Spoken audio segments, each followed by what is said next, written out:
Yo, what's a good shinobi nation? Welcome back to Just a Shinobi, the home of the craziest Naruto What Ifs. Today we're jumping into part 6 of What If Naruto was trapped in a time loop. So strap in, because things are about to get explosive. If you're new to the channel, make sure to smash that subscribe button, hit the bell so you don't miss the next chapter, and share this video with your whole ninja squad. And of course, drop your theories in the comments. Your support is what keeps this shinobi grinding. The bulk of reader response can be summed up as follows: go with the news. She's done a fine job so far. Sandstorms out on a windy desert were nothing serious. Well, no, that must be restated. They could and did kill those caught out in them, could appear with no warning, and even the natives feared them. What really ought to be said is that they are fairly common, especially in a desert named for its strong winds. Now, if you were in charge of a ninja village out in the middle of that mess, you couldn't just pull all of your patrols and guards back every time one happened. You couldn't afford to.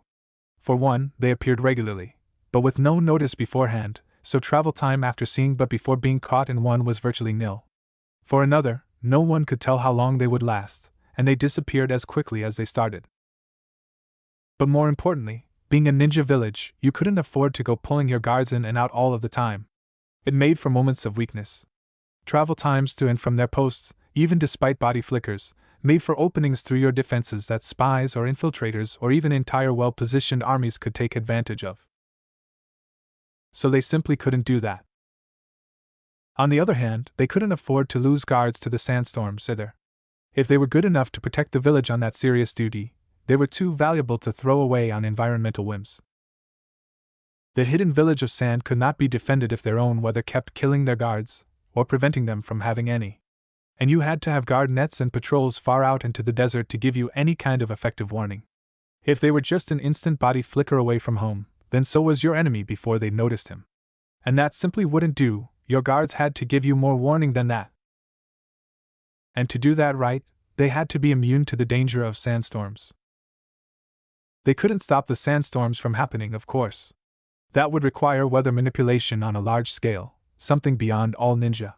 So the alternative was for them to be able to survive them without danger. Thus, techniques had been born to let them do so. So it had been the first Kazekage who'd buckled down to deal with the problem, getting his best seal or jutsu experts together until they had a solution, and they did come up with one. In fact, they came up with several. Need inspires invention, and they really couldn't have settled that area in the first place without an answer to those problems. It just wasn't suited to a ninja village otherwise. With such an answer, however, it became extremely defensible. Oh yes, extremely so. Because what was, until then, a liability, became an advantage. Orochimaru had decided that his new body with its eyes running around in the center of a desert was too tempting a prize to resist. However strong that group was, it was still smaller than Konoha itself, and less well defended. More importantly, it was not dedicated to protecting the prize Orochimaru wanted, the body and Sharingan eyes of one Sasuke Uchiha. No, the poor, deluded creatures were under the impression they were there to defend one of his defectors, an insignificant and disposable kunoichi. The snake Sannin had the security of Konoha compromised in ways that not even the resets had allowed Clan Kitsune to defeat. They had never managed to find all of his spies. So he knew the Hokage had sent a message to Sandbite Bird that they had uncovered his treachery, and a party consisting in part of the Sand's own genin team would be returning to that village bearing proof, and a witness in the form of a sound traitor, Kin. So the Konoha party was going out to, they thought, deliver a package to a peaceful, allied village. Unbeknownst to that party, but knownst to us, Orochimaru had intercepted and destroyed that messenger bird, then used his position as Kazekage to order Sand to defend themselves against the invasion party from Konoha. There was some grumbling and disbelief, but when a military commander gives orders to a military organization in times of war, obedience was required, understanding was not. So really, the teams from Leaf had been walking into a trap. Because destroying Konoha could wait. Orochimaru really wasn't in any hurry. The body-swapping traitor had one resource no one else could top: time. His habit of serial possession of new bodies meant he had, quite literally, all the time in the world. He'd never grow old, or run out of lifespan. He could afford to be patient in his plans of revenge upon the village that spawned him. That didn't mean he enjoyed being patient. But this was not the first scheme he'd been willing to lay aside for later when a better opportunity presented itself in the short term. No, Konoha could wait. Orochimaru's first and main interest was in obtaining the Sharingan, as that was a key to accelerate all of his remaining plans. He could master more ninjutsu faster than ever before if he had those copy-wheel eyes to call his own. So, Orochimaru, never a big believer in fair fights, brought enough force to obliterate that camp in seconds. Or so he thought. Ninja do not play fair, and particularly not when an enemy they are facing could potentially destroy them. Both Tsunade and Kakashi were legendary figures, if a bit lapsed in recent practice. Also, there were a hefty number of joining within the Konoha party. That was more than sufficient threat to merit the big guns, or the dirtiest tricks in the defenders' arsenals.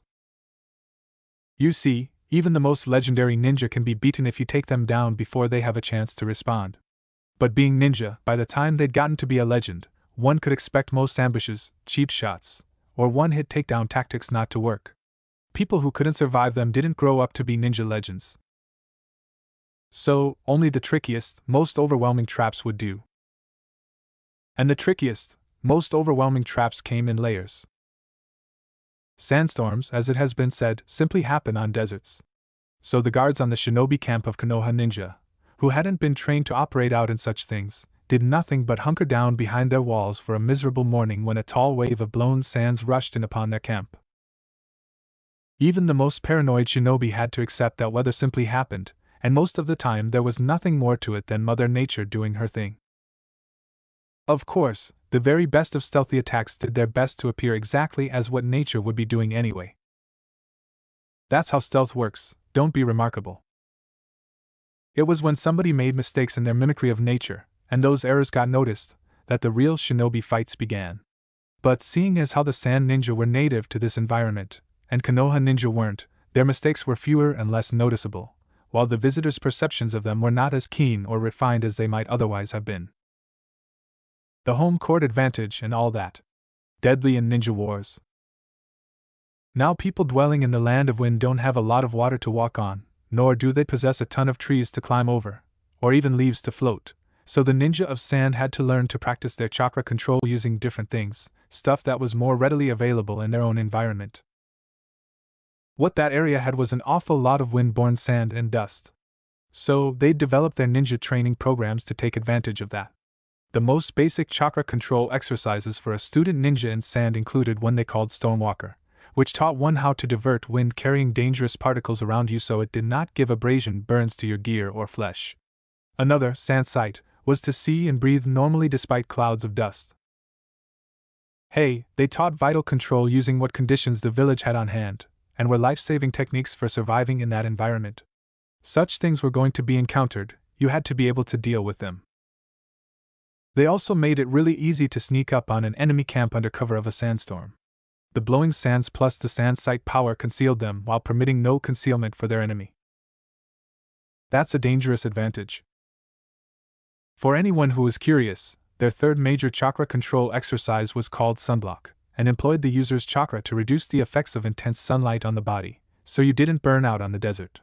Not only was this a life-saving exercise to have, but they got almost constant practice by using it, and that led to many excellent ninja, granting them one of the lowest genin percentage ratios of any village. It was an environment that killed, and by becoming one with it, Sand Ninja became far more deadly to their enemies.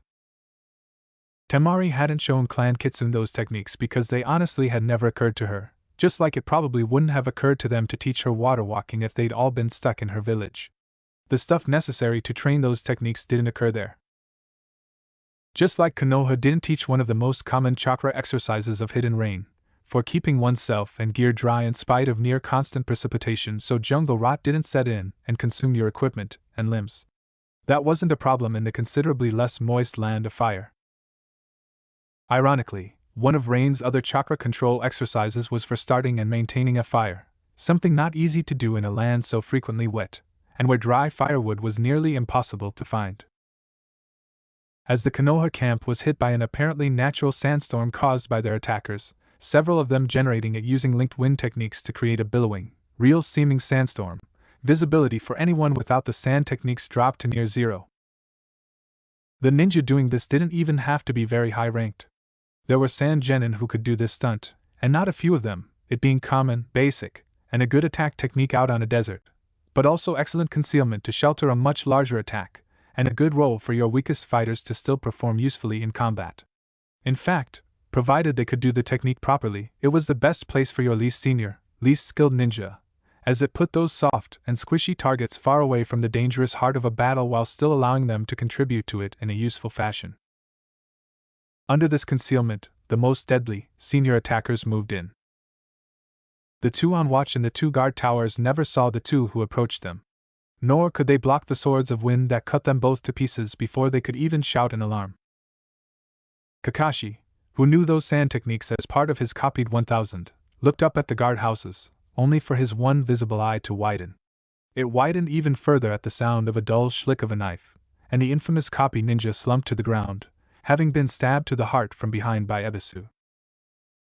Kukukukuku, Orochimaru chuckled softly to himself, sloughing off Ebisu's face, having killed the special to steal his identity for this trip.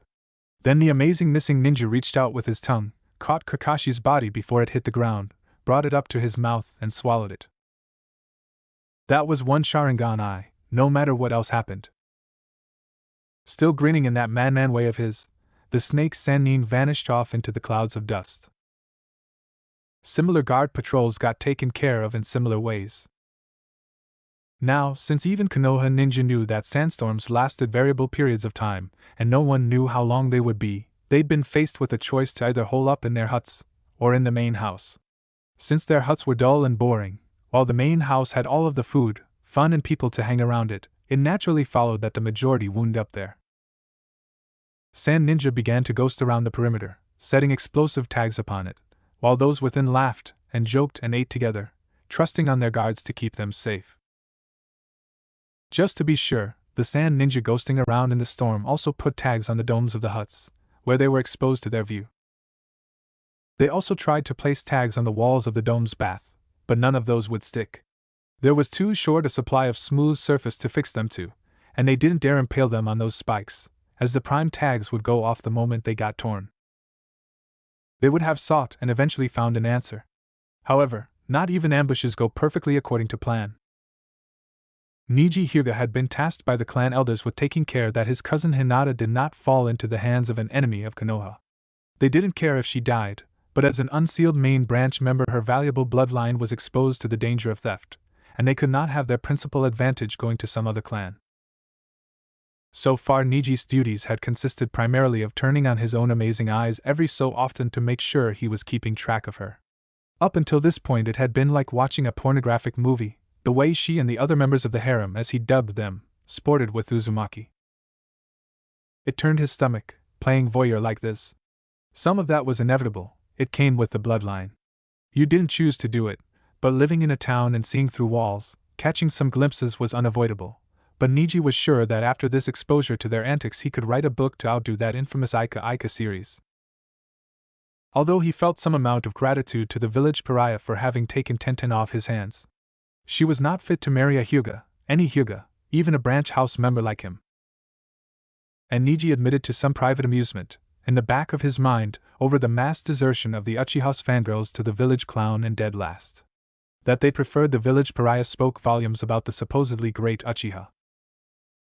For those two favors, taking away his own annoying fangirl and deflating the image of the unbeatable Uchiha, Niji even felt a slight amount of fondness to the whiskered blonde. It was very slight, and wouldn't get in the way of his duty, but it was present. However, as it became time for a routine check and the branch house member turned on his own eyes to check in on his cousin again, he noticed something different, namely the bodies of dead Konoha ninja on the ground and in the guard towers, and foreign shinobi running over the camp. Alarm! The always super serious boy shouted at the top of his lungs. We are under attack. This building is tagged. Foreign ninja have killed the camp guards. Hearing his shout of warning themselves, Sand Ninja detonated the incompletely distributed network of tags early, destroying only part of the manor-style house and getting a few of their own ninja caught in those blasts. One of Sand's prime explosives experts got caught in one of his own blasts, still having been in the act of placing more. However, He hadn't gotten to be so good without having learned how to shield himself from his own dangerous specialty, and although he got flung with significant force, he survived it. The sand ninja got slammed through a wall, skidding to a halt in a bathroom right beside Sasuke, who was standing, taking a leak.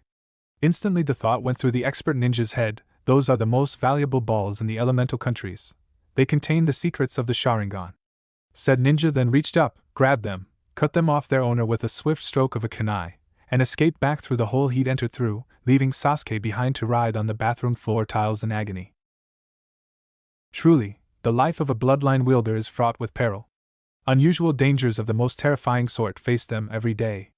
Very few other ninja were in any danger at all of having their danlais stolen by foreign agents. Writhing there on the floor, Sasuke would have preferred being stabbed through a vital organ, or had an artery cut. Never pausing to think of the irony of that, he noticed he was bleeding to death and moved his hands south to try and stem the flow. Pressing against the injury made it hurt dramatically more, though. The explosion wreaked havoc on the Konoha camp. Ninja got flung about by the blasts, killed or incapacitated before they had any chance at all to respond to the danger. As the manor house went up, most of the ninja who'd sheltered in it went down, already flinging the defenders into chaos. Guy and Lee had been the first to react to Niji's warning, knowing to take anything said by him seriously. They shot out of the building like cannonballs, before even the explosions rocked it, only to discover the windborne sand blocking all sight. Not to be deterred, the duo closed their eyes. Guy threw one end of a length of cloth to his prize student, Lee, and holding the other himself, the pair then ran about camp at top speed, stringing the line between them. The first time a sand ninja couldn't avoid their line, the pair sensed the touch and swarmed in, pummeling the ninja to death before resuming their pattern of leaping and cavorting through camp, making so unpredictable a pattern of movements as to be completely terrifying to the sand ninja trying to avoid them. And though they could avoid most of the duo's rebounding, it took a substantial amount of attention and began disrupting their attack. One of the attackers threw over a dozen kunai toward Guy, only to have them all blocked, tracked back to their source in an instant, and for the fitness duo to have pummeled that sand ninja out of existence also. Then Lee and Guy were back to rebounding about through camp. Several other Konoha and Genin stumbled out of the blasted ruins, blind and disoriented, only to get finished off by sand ninjas shielded from sight by the continually blowing storm. Kiba and Akamaru stumbled out of the ruined building, having been among the lucky ones far enough away from the main blasts to survive.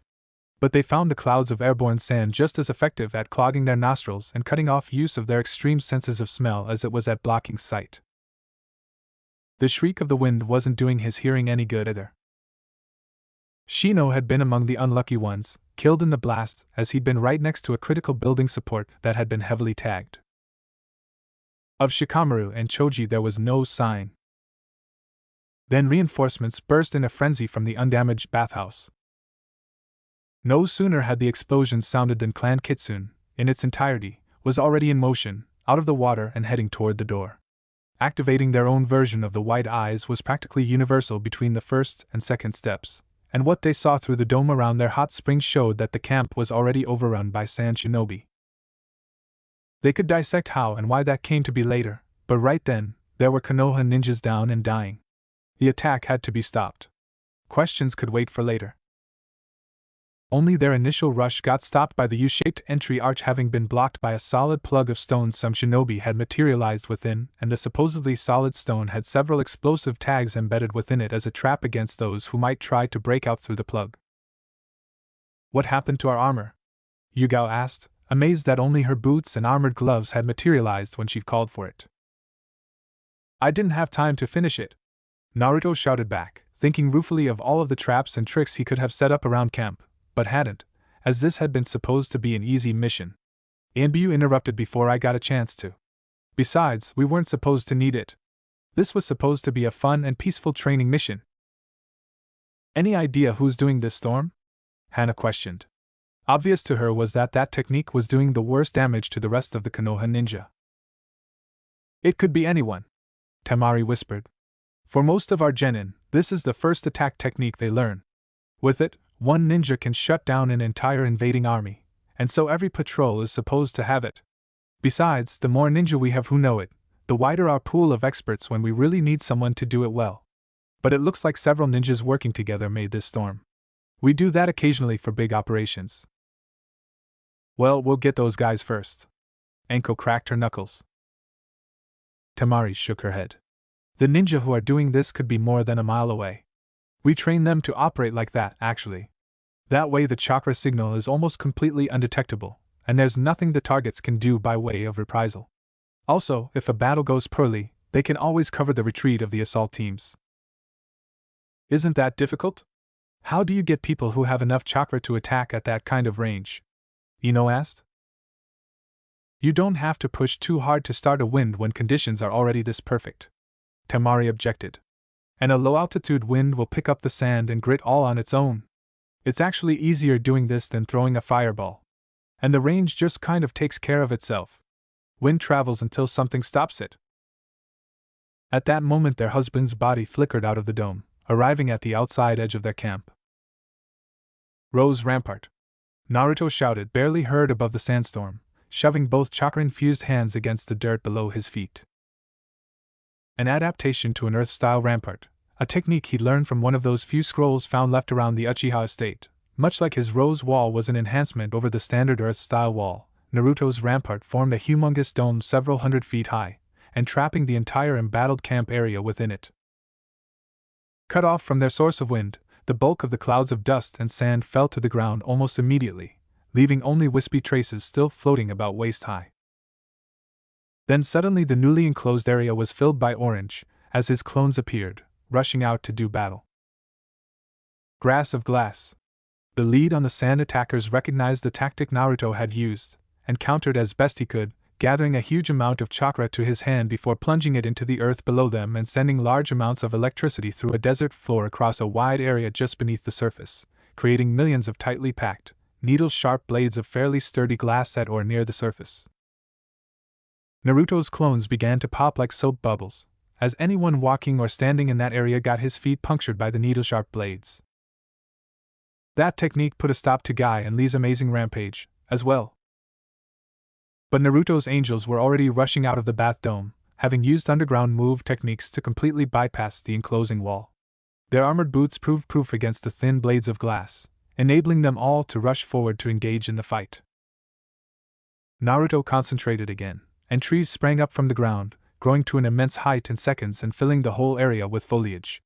It was merely an illusion, but one that cut off sight from most anyone without an advanced bloodline, turning back on the attacking ninja their advantage of denying an enemy concealment under conditions that concealed them, as none of the Kitsune clan lacked their own version of the Hyuga White Eyes. I think I've created a monster, Kurenai mumbled to herself, as rushing out to engage them, she found several of their attackers beginning to try negation techniques, only to find they were still trapped inside the illusion. Naruto had not only covered a wide area with what was, to most, a fairly heavy-hitting technique, but had gone so many layers deep it was almost pointless to try canceling them all out. The kid certainly had a talent for illusions. What was worse, he had chakra to burn and the tricky sort of cleverness to use them well. Kurenai emerged from out of an illusionary tree to stab an attacker through the heart, before moving on to other prey, her accessories out and making her look a bit like a black-furred fox with red eyes. Kiba cleared his nostrils out with a snort, and red-eyed himself out of irritation from the dust that had gotten into them, went off to join the fight, guided by the Inuzuka family's nose just fine. Kin selected for her opponent a sand kunoichi wearing a kimono, and wielding a staff who just finished beating down a Konoha. Leaping out of the cover of an illusionary tree, however, her sword thrust still got blocked by the woman, who batted aside Kin's blade and gave her a smack to the head from the end of her staff almost at the same time. The woman dodged back to avoid a bolt of lightning from Hinata, granting Kin time to recover, but almost as soon as she was standing the woman lashed out with something and cut the Kitsune's sword off at the hilt. Seeing movement start again, Kin raised an earth-style wall, only to have her barricade cut through by her opponent's attack and sever both of the girl's arms. The former sound ninja fell to the ground, stumps of her arms bleeding as the remains of her wall crumbled before her. What was that? Kin cried out amidst disbelief and tears, slumping to one side. The iron cloth techniques, the kimono-clad sand kunoichi smugly replied. Then ribbons from the ends of the bow tied at the rear of the woman's costume snapped out, intercepting several weapons sent her way by a semi-distant Iam, blocking them all and returning some to their source. The first levels are to grant ordinary cloth the strength of steel, but we at Sand have combined that with our puppet control techniques to grant us extra weapons in combat. And also armor. She let one kunai through to rebound harmlessly off her kimono with a dull clang. The impact actually blunted the weapon. Kin stared at her opponent, trembling. But outside of the other woman's gaze, cut off from her field of vision by the remains of the angel's wall, Kin had reached out with her tail, grasped hold on one of her severed arms and brought it back against the stump, where her regeneration had taken hold, and fused them back together. One of a handful of remaining Naruto clones came charging in, only to be sliced to pieces and instantly erupt in smoke under the blindingly fast strokes of the woman's cloth blades. The angel allowed herself to slump backward, along with a sigh of pain, to get her other shoulder outside of the woman's vision so she could do the same to it. Apparently battles had shifted to where her sisters could no longer offer Kin any fire support, because the kimono-clad woman began to walk toward her again. Did you really think you could take on a joining of Suna, little girl? Naked in public technique. Kin rose up, forming the hand seals. The Sand Kunoichi's eyes grew round as her clothing exploded off of her in a shower of tiny shards, depriving her of both her most useful weapons and her defense. Kin's tail blew a hole through her chest with 1,000 birds only moments later. The woman's staff fell apart in 2 pieces from where she tried to block it. Gasping, the wounded angel rose up to go off and provide fire support for one of her embattled sisters. Shizun rapidly entered the half-ruined manor, using softly spoken codes to pass by the terrified guards who'd hastily assembled at the open gaps and rents in those walls, trying to provide some shelter for the wounded inside. Keeping her ears tuned for news of the battle outside, and her whiskers trim and ready to transmit the slightest sign of warning, she swiftly set about her work healing those who had not yet died among the Konoha contingent. Tamari came in and joined her moments later, ill at ease fighting other ninjas of her hometown. Her first patient was Kankuro, her brother, who'd been standing near the buffet table at the time the explosives had gone off, and the ambushers had deliberately seeded that area rather heavily. Out in the thick of it, Yugao found herself disarmed by a heat of the desert sun technique, forcing the metal of her weapons and bits of armor to become blazing hot, to where she could no longer hold them. Not bearing to think of how that could have hurt her if she'd been wearing full armor, the ANBU settled down into a gentle fist stance and waited for her opponent to make a move. He came charging in moments later. Off in her own corner of the battle, Tsunade found herself facing off against a ninja who had twin tails coming out the back of his head. They looked like cloth, and then she realized it was a close-fitting cap. Tsunade of the Sannin. I am honored. The Sannin flicked hair back out of her face. Tsunade had gone back to the hairstyle that she'd worn as a genin, bouncy in a way that framed her face better, and with a high-arching ponytail in back. With her new bloodline and its recently added eyes, she didn't have to pull it back from her face to keep her vision clear anymore. It also made her look substantially younger. You're dead, for attacking my husband and his friends like this. She, like all of Clan Kitsune, had released her foxy accessories, as the advantages they offered were simply necessary for this level of fight. Although, like most others, she was hidden under an illusionary disguise technique to avoid disturbing their Konoha friends. I am a shinobi. I can accept death as part of my mission, the cap-wearing ninja told her in surprisingly jocular tones, before leaping to the attack. Hell viewing! Great, Tsunade thought wryly, on watching her arms and hands age to old and infirm, feeble limbs before her. Why does it have to be an illusion specialist? I can beat him, she thought, thrusting out with a mighty punch before spinning around into a kick. But Naruto's going to be cuddling me for a week before I can shake all the doubts about my appearance. Illusion guys always hit you where you're most sensitive. Activating her white eyes to dispel the technique also enabled her to navigate through the illusionary trees which otherwise blocked line of sight after a few feet. Her first combo got adroitly dodged, but the follow-up landed a solid punch on the cap-wearing ninja's forehead, which exploded under her punch. Into sand? What? She cried aloud. She heard the ninja's laughter while streams of sand pulled together, forming clones. Lots of sand clones. Nowhere near Naruto's level, but more than any average ought to be able to produce. And what was it with using sand? Ah, my dear Sannin, it was the first container of Shikaku that gave us the idea. the ninja laughed. Clones can be made out of virtually any element: water, mud, leaves, even one's own shadow. Since it is cast in one's own image, it is yourself that grants you any affinity necessary to establish a clone. Having the element itself mastered is merely a bonus, albeit a very useful one. Not wanting to talk much, and upset at being mocked, Tsunade swung hard at a clone, wishing those trees were real so she could break one off at the base and use it as a paddle for swatting dozens of clones at once. There! Her borrowed Hyuga bloodline sight gave her a shot, revealing where the real sand ninja had been hiding under about 20 feet of soil, relying on his sand clones to take a few hits, dodge others, and eventually to wear her down. Not today! She darted down with her own underground move technique and planted a solid hit on the guy's face, breaking his cheekbone and twisting his neck. Amazingly enough, the guy survived it, and immediately body flickered out. Not so easy, my little friend.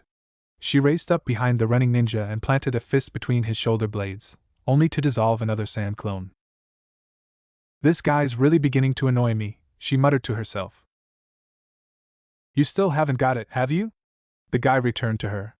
All clones have their own unique properties, based on their element of origin. Water is a hard element to govern according to strict rules, so it fights at only 1/10 the power of the true wielder, not perfect in following his instructions. Making clones out of one's own shadow, you are constructing them out of a part of yourself, and thus they follow instructions perfectly, but are as soft as a whisper of darkness under blows. Sand, while not an ideal substance in many ways, has the advantage of being capable of reforming every time you hit it. And indeed, those clones she disrupted were reforming around her. Fireball! She called, thrusting out both fists. This was another of those techniques Naruto had modified, and instead of having to blow flames out of your mouth, they could be projected from other parts of your body. Hands were easier than most. A couple of clones got hit and slagged down, melting into glass. 2 more followed a second after, and Tsunade smirked. Wanna bet that I've got more chakra than you, pup? This technique uses hardly any, while, as you say, all clones have differences, but they also share common properties, and being expensive chakra sinks is one of them. The man sweated. At the center of acres of little glass spines, Naruto shifted his stance, grimacing at the bloody wounds cut into his feet, through the sandals, by those green blades. His regeneration just kept ejecting the glass fragments and sealing over those wounds, or else he'd have been permanently crippled by then. Still, it slowed down his maneuverability a great deal to have to cope with that much pain every time he took a step. Glaring across at the sand, Naruto risked a quick glance to the man's feet. But unlike Naruto, who, like most people, sank several inches into the loose, soft sand every time he shifted his weight, though was standing atop those grains in much the same way that Naruto stood on water. And because most of those needles were partially buried, they could walk right over most of them without fear of them penetrating his shoes. Seeing his attention shift, the snorted arrogantly. Our sand stride technique, the most basic chakra control exercise we have. Students are taught how to do it in our ninja academy, and get ceaseless practice while on patrols. It has the beneficial side effect of leaving no tracks behind on an otherwise very impressionable surface, but mostly our patrols can range farther and wider without exhaustion if we walk on top of the sand instead of wading through it, like you foreigners have to. The man smirked nastily. And we take advantage of that mobility, boy. Compressed air ball. The shot a bullet of high-pressure air towards Naruto who, having faced the same thing on a much larger scale fighting Shikaku, knew to expect a massive explosion once it hit. He knew the crushing power probably wouldn't kill him, but being blasted across hundreds of feet of those glass blades as he skidded uncontrolled across the sand probably would tear him to pieces. Leaping was the obvious answer, avoiding the direct attack.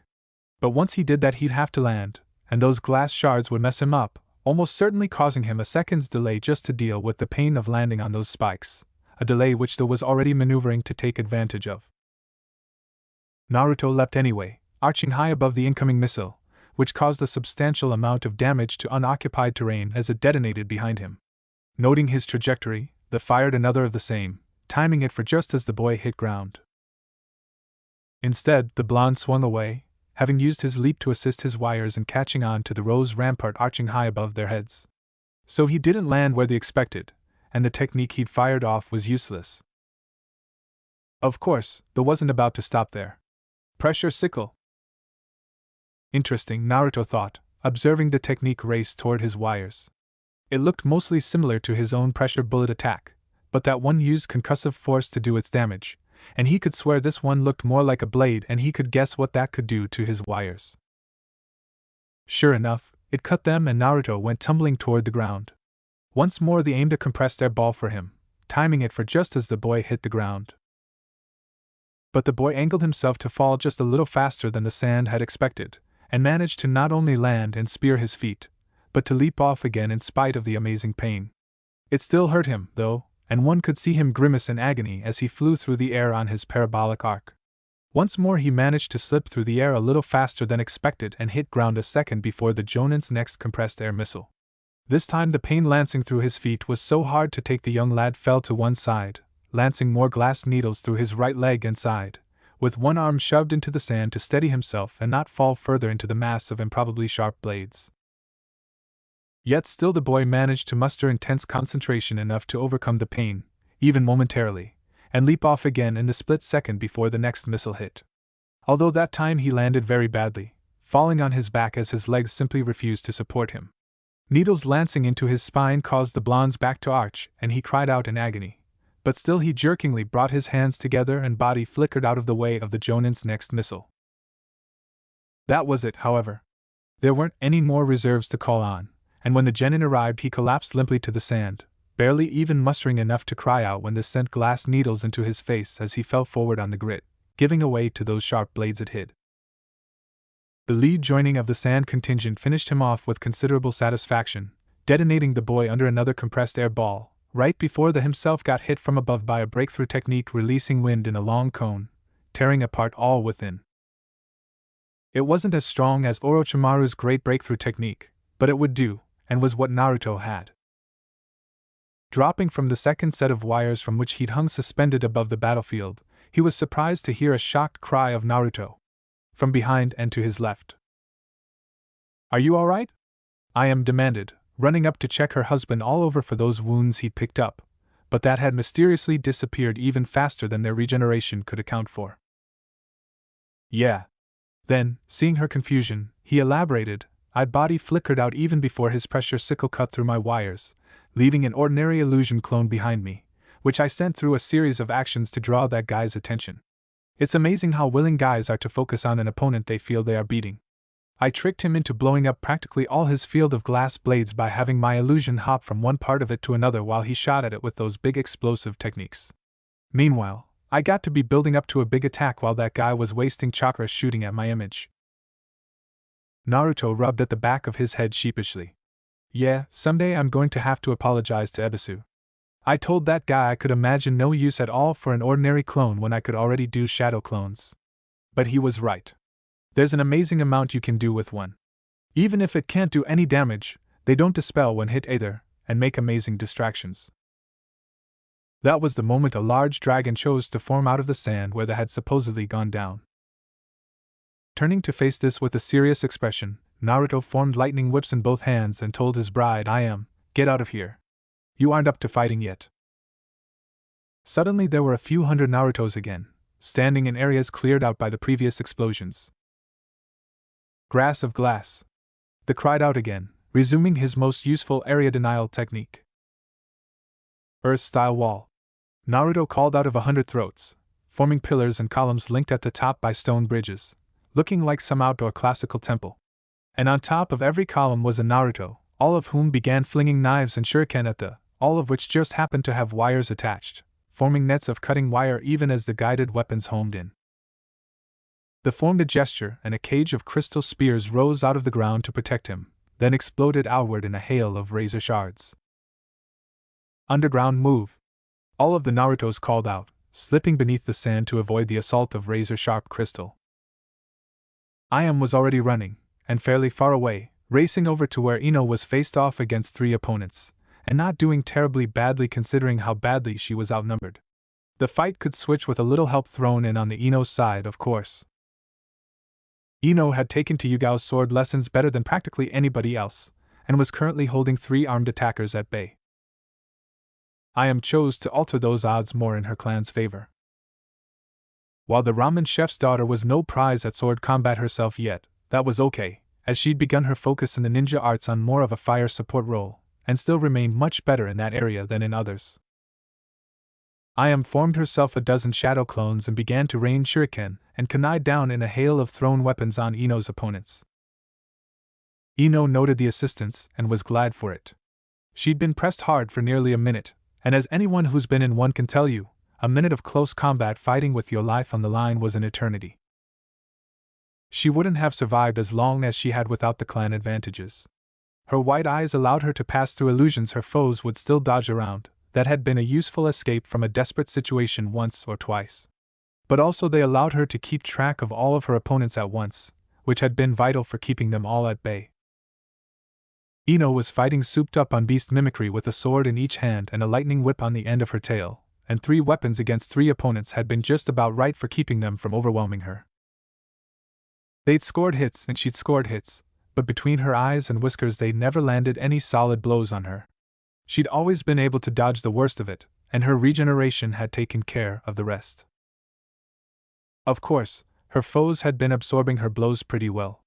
So it had been a more or less even stalemate, with Ino more at risk as the slightest slip-up on her part would have enabled them to finish her. Now, with the artillery from Ayam arriving, Ino turned the tables and struck, taking the head off of one attacker with her lightning whip in the instant he'd been hit in the back by 3 kunai. Then it was a swift duck and rolled under the slashes of the other 2 until saban needles flew into their eyes and Ino was able to turn her twist into a slash, taking off the arms of one guy and gutting the other. Then, to her shock and amazement, all 3 of her foes stood up again, including the guy who was lacking a head. "What is it with these sand guys and their puppets?" Ino shrieked out, vein pulsing on her forehead, just as the trio of wooden objects she'd assumed were people resumed their attacks. Her cry reached up to Baki, who stood, arms folded, conspicuously doing nothing to help either side, on the roof of the half-ruined manor house, and the man had to resist the urge to grin. Some of those Konoha shinobi were good, their kunoichi particularly. He'd been honestly surprised to find so many competent ones among their ranks, among the rising generation especially. Still, it was expected for them to miss a trick or 2 from time to time, and it sounded like one of them had just run afoul of how very easy it was for some of Sand's puppet masters to trade places with their creations. Often enough, they did it as the stroke of a sword fell. It never hurts to have such a useful specialty in your village. Still, Baki straightened his face out into a stoic mask. Although he felt for both sides, it was vital that he be seen not aiding either. That way, he would not be forced to fight against his comrades, and if the Sand won he could still deliver the message about their replaced Kazekage, a mission more important than any life here, including his own. Of course, that did not prevent those who saw him from despising his lack of help to their own side. Hana glanced up at the man and sniffed, as if smelling something awful. Then she went back to slaughtering the trio of Sand genin who'd made the mistake of fighting against her. It was almost pitiful, tearing through their ranks in a piercing fang. Having torn apart their bodies, she stopped spinning and checked for new foes. Standing where she was, her eyes caught sight of a figure out of her range before, and her body flickered over in a panic to join him. Kiba lay at the base of a building, passed out and dying of a combination of wounds and chakra exhaustion, amidst the bodies of 3 Sand shinobi and Akamaru. The poor dog had been cut in half. Weeping, Hana held her brother's body to her as he died, unconscious of her desire to hold him and keep him with her, causing a strange sucking sensation to occur in the back of her mind. Meanwhile, Tenten, Anko and Hinata had joined forces against a particularly deadly team from Sand. Orochimaru knew quite well the composition and strength of the Konoha force. Learning that was one excellent reason for having infiltrated it, after all. And, as their Kazekage, he'd had access to the entire village of Sand out of which to select his ambush party for destroying them. No point using regular ninja when he'd been able to call up the elites. He'd chosen a force he'd felt adequate to wipe out the Konoha party in seconds, including his former teammate, who'd had not one but several ninjas selected just on the basis of countering and eventually killing her. Tsunade of the Sannin fought like a bull, but for defeating that you just needed a couple of matadors. Sand specialized in such tactics. Just look at their preponderance of puppet users. Orochimaru felt that his former teammate and ally would have fallen soon enough under the combination of here is the cape, charge at it, as Kabuto would have used to draw her out of town, if the timeline had gone unaltered, distractions using clones and puppets, and ruthless stabs to the heart that could have been accomplished by, say, having Tsunade's arms chopped off by the iron cloth. And others like her who specialized in an assortment of speedy forms of death. He'd actually had several teams like that selected and tasked only with taking her out. And it would have worked, too, if not for those meddling kids. Orochimaru, when he was under disguise as Ebisu, had overheard Kurenai state that Naruto was an up-and-coming legendary shinobi, but that was a boast made so often in certain circles it was meaningless. Any brat could claim to be a future legend or Hokage. In fact, many did claim just that until the sheer load of work involved to get there became apparent. Then those boastful youngsters turned, more often than not, into laid-back adults who were more than happy to stay mediocre for the rest of their lives, as that was just far less effort than pursuing their childhood dreams of greatness. Most who began that path didn't have the winning combination of talent and determination to see it through. Many who did never had the opportunity to try, and most people got stopped before they had the skill, while most aspiring ninja with the qualities died before they had the experience. Of course, every so often one did slip through who had the traits needed to become a legend. Frequently they got stopped by some obstacle during their rise. Death or serious injury was a reality to ninja, and the death tolls among those just starting out the trade were ferocious, despite natural aptitude. Older shinobi made a point of preying on younger, weaker foes when possible, as the easiest way to pursue their own goals and maintain survivability was to strike at those who typically represented the weakest links, the young. But you did get the occasional brat who made it through even that stage, and once they reached a certain point it was only a very short trip to become what most only dreamed of, a legend. What Orochimaru couldn't account for was how Konoha had suddenly gotten so many of them. The orange brat was clearly leading the pack, but he was far from the only one among those genin he'd previously dismissed as inconsequential to be actively disrupting his plans. For that matter, it wasn't only the genin that was a problem. Orochimaru had underestimated a number of Konoha's female, and even his old comrade Tsunade was standing up disturbingly well against what was now a pair of ninja he'd selected specifically to prey against her weaknesses.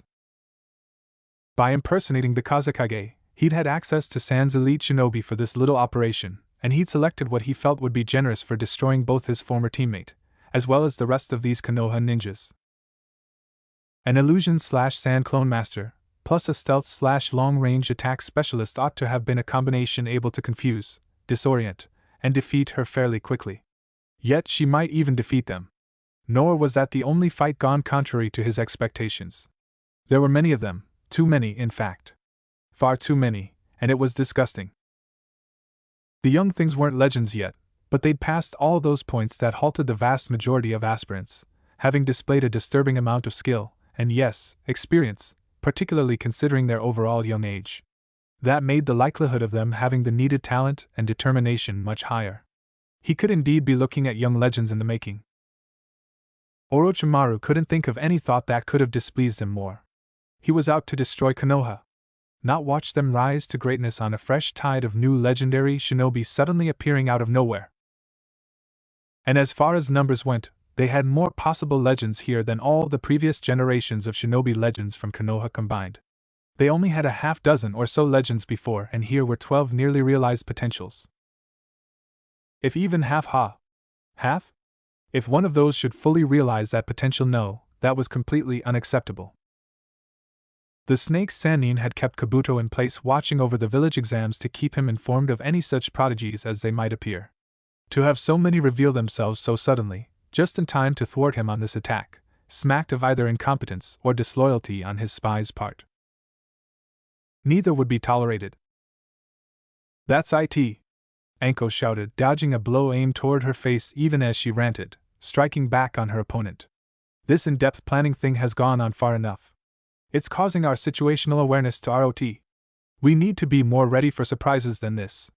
From now on, every other reset has got to include something where we practice causing events we're unprepared for." Tenten wished she could disagree. But she couldn't. They'd formed a trio with Hinata and driven like a spearhead toward their clan's tigers, who'd been blocked inside of their stables in the same way that the attackers had tried blocking the girls inside the bath, filling up the entryway with a solid plug of stone. That should not have been a problem for the shinobi seeking to rescue their mounts and companions. And indeed it wasn't. No, the problem came from the particularly deadly sand team that had encountered them on the way. Hinata was currently nursing her hand, the flesh of which was partially dissolved, as if she'd dunked it in acid. The guy she'd struck wasn't terribly happy either, in fact he was down for the count, but even her regeneration was struggling to restore the damage she'd caused herself by hitting him, and she was forced to assist that with medical techniques she knew. And that was a problem, because two more of that guy's buddies stood there opposed to them, and all three, both the two standing and the one on the ground, gave off auras of a sickening green mist that sizzled and dripped, and striking through that had partially dissolved Hinata's hand. Countless bloodlines, major and minor, abounded in the elemental countries. Some were trivial, with no observable benefits, just some outward mark like having pink hair. Others were so great they had helped determine the fates of the elemental countries, and wars had been risked, or fought, over their possession. Konoha had certainly taken the cream of the crop of the big-name bloodlines, but that did not mean there weren't more humble ones out there. And while there were other, flashier bloodlines, more famous ones surely, the village of Sand did have its share of the lesser ones. Contrary to some expectations, not everyone who had a functioning bloodline ability became a ninja, either.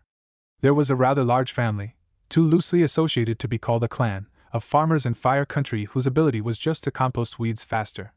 They still had to cut or kill them normally, but once dead they could rot them into perfect fertilizer in an instant. It was not something that lent itself well to ninja combat. Oh, there were those who'd adapted worse things into advantages, the originators of the precious Hyuga bloodline ability way back when had been doctors before the gentle fist style had been developed, something that the chakra scalpel technique those medics had learned is said to have had a part in. But once it came right down to it, that was a risky leap to take, to go from being prosperous civilians among the best at their trade to being lackluster ninja who might well be killed before developing anything useful. That was a switch not many who tried it survived. Most bloodlines required a great amount of work to fully adapt to ninja duties. The members of the Kishimoto clan facing off against the trio of Konoha Kunoichi being a good example, they destroyed everything they touched, and while you'd think that would be a terribly advantageous thing for a ninja to do, it had some significant drawbacks. The clan had moved to Sand because, out in those deserts, there was little for them to destroy, and so no outraged neighbors to get upset that they'd cut a swath through a cornfield or whatever, leaving behind a trench of dead plants and poison earth just by passing by.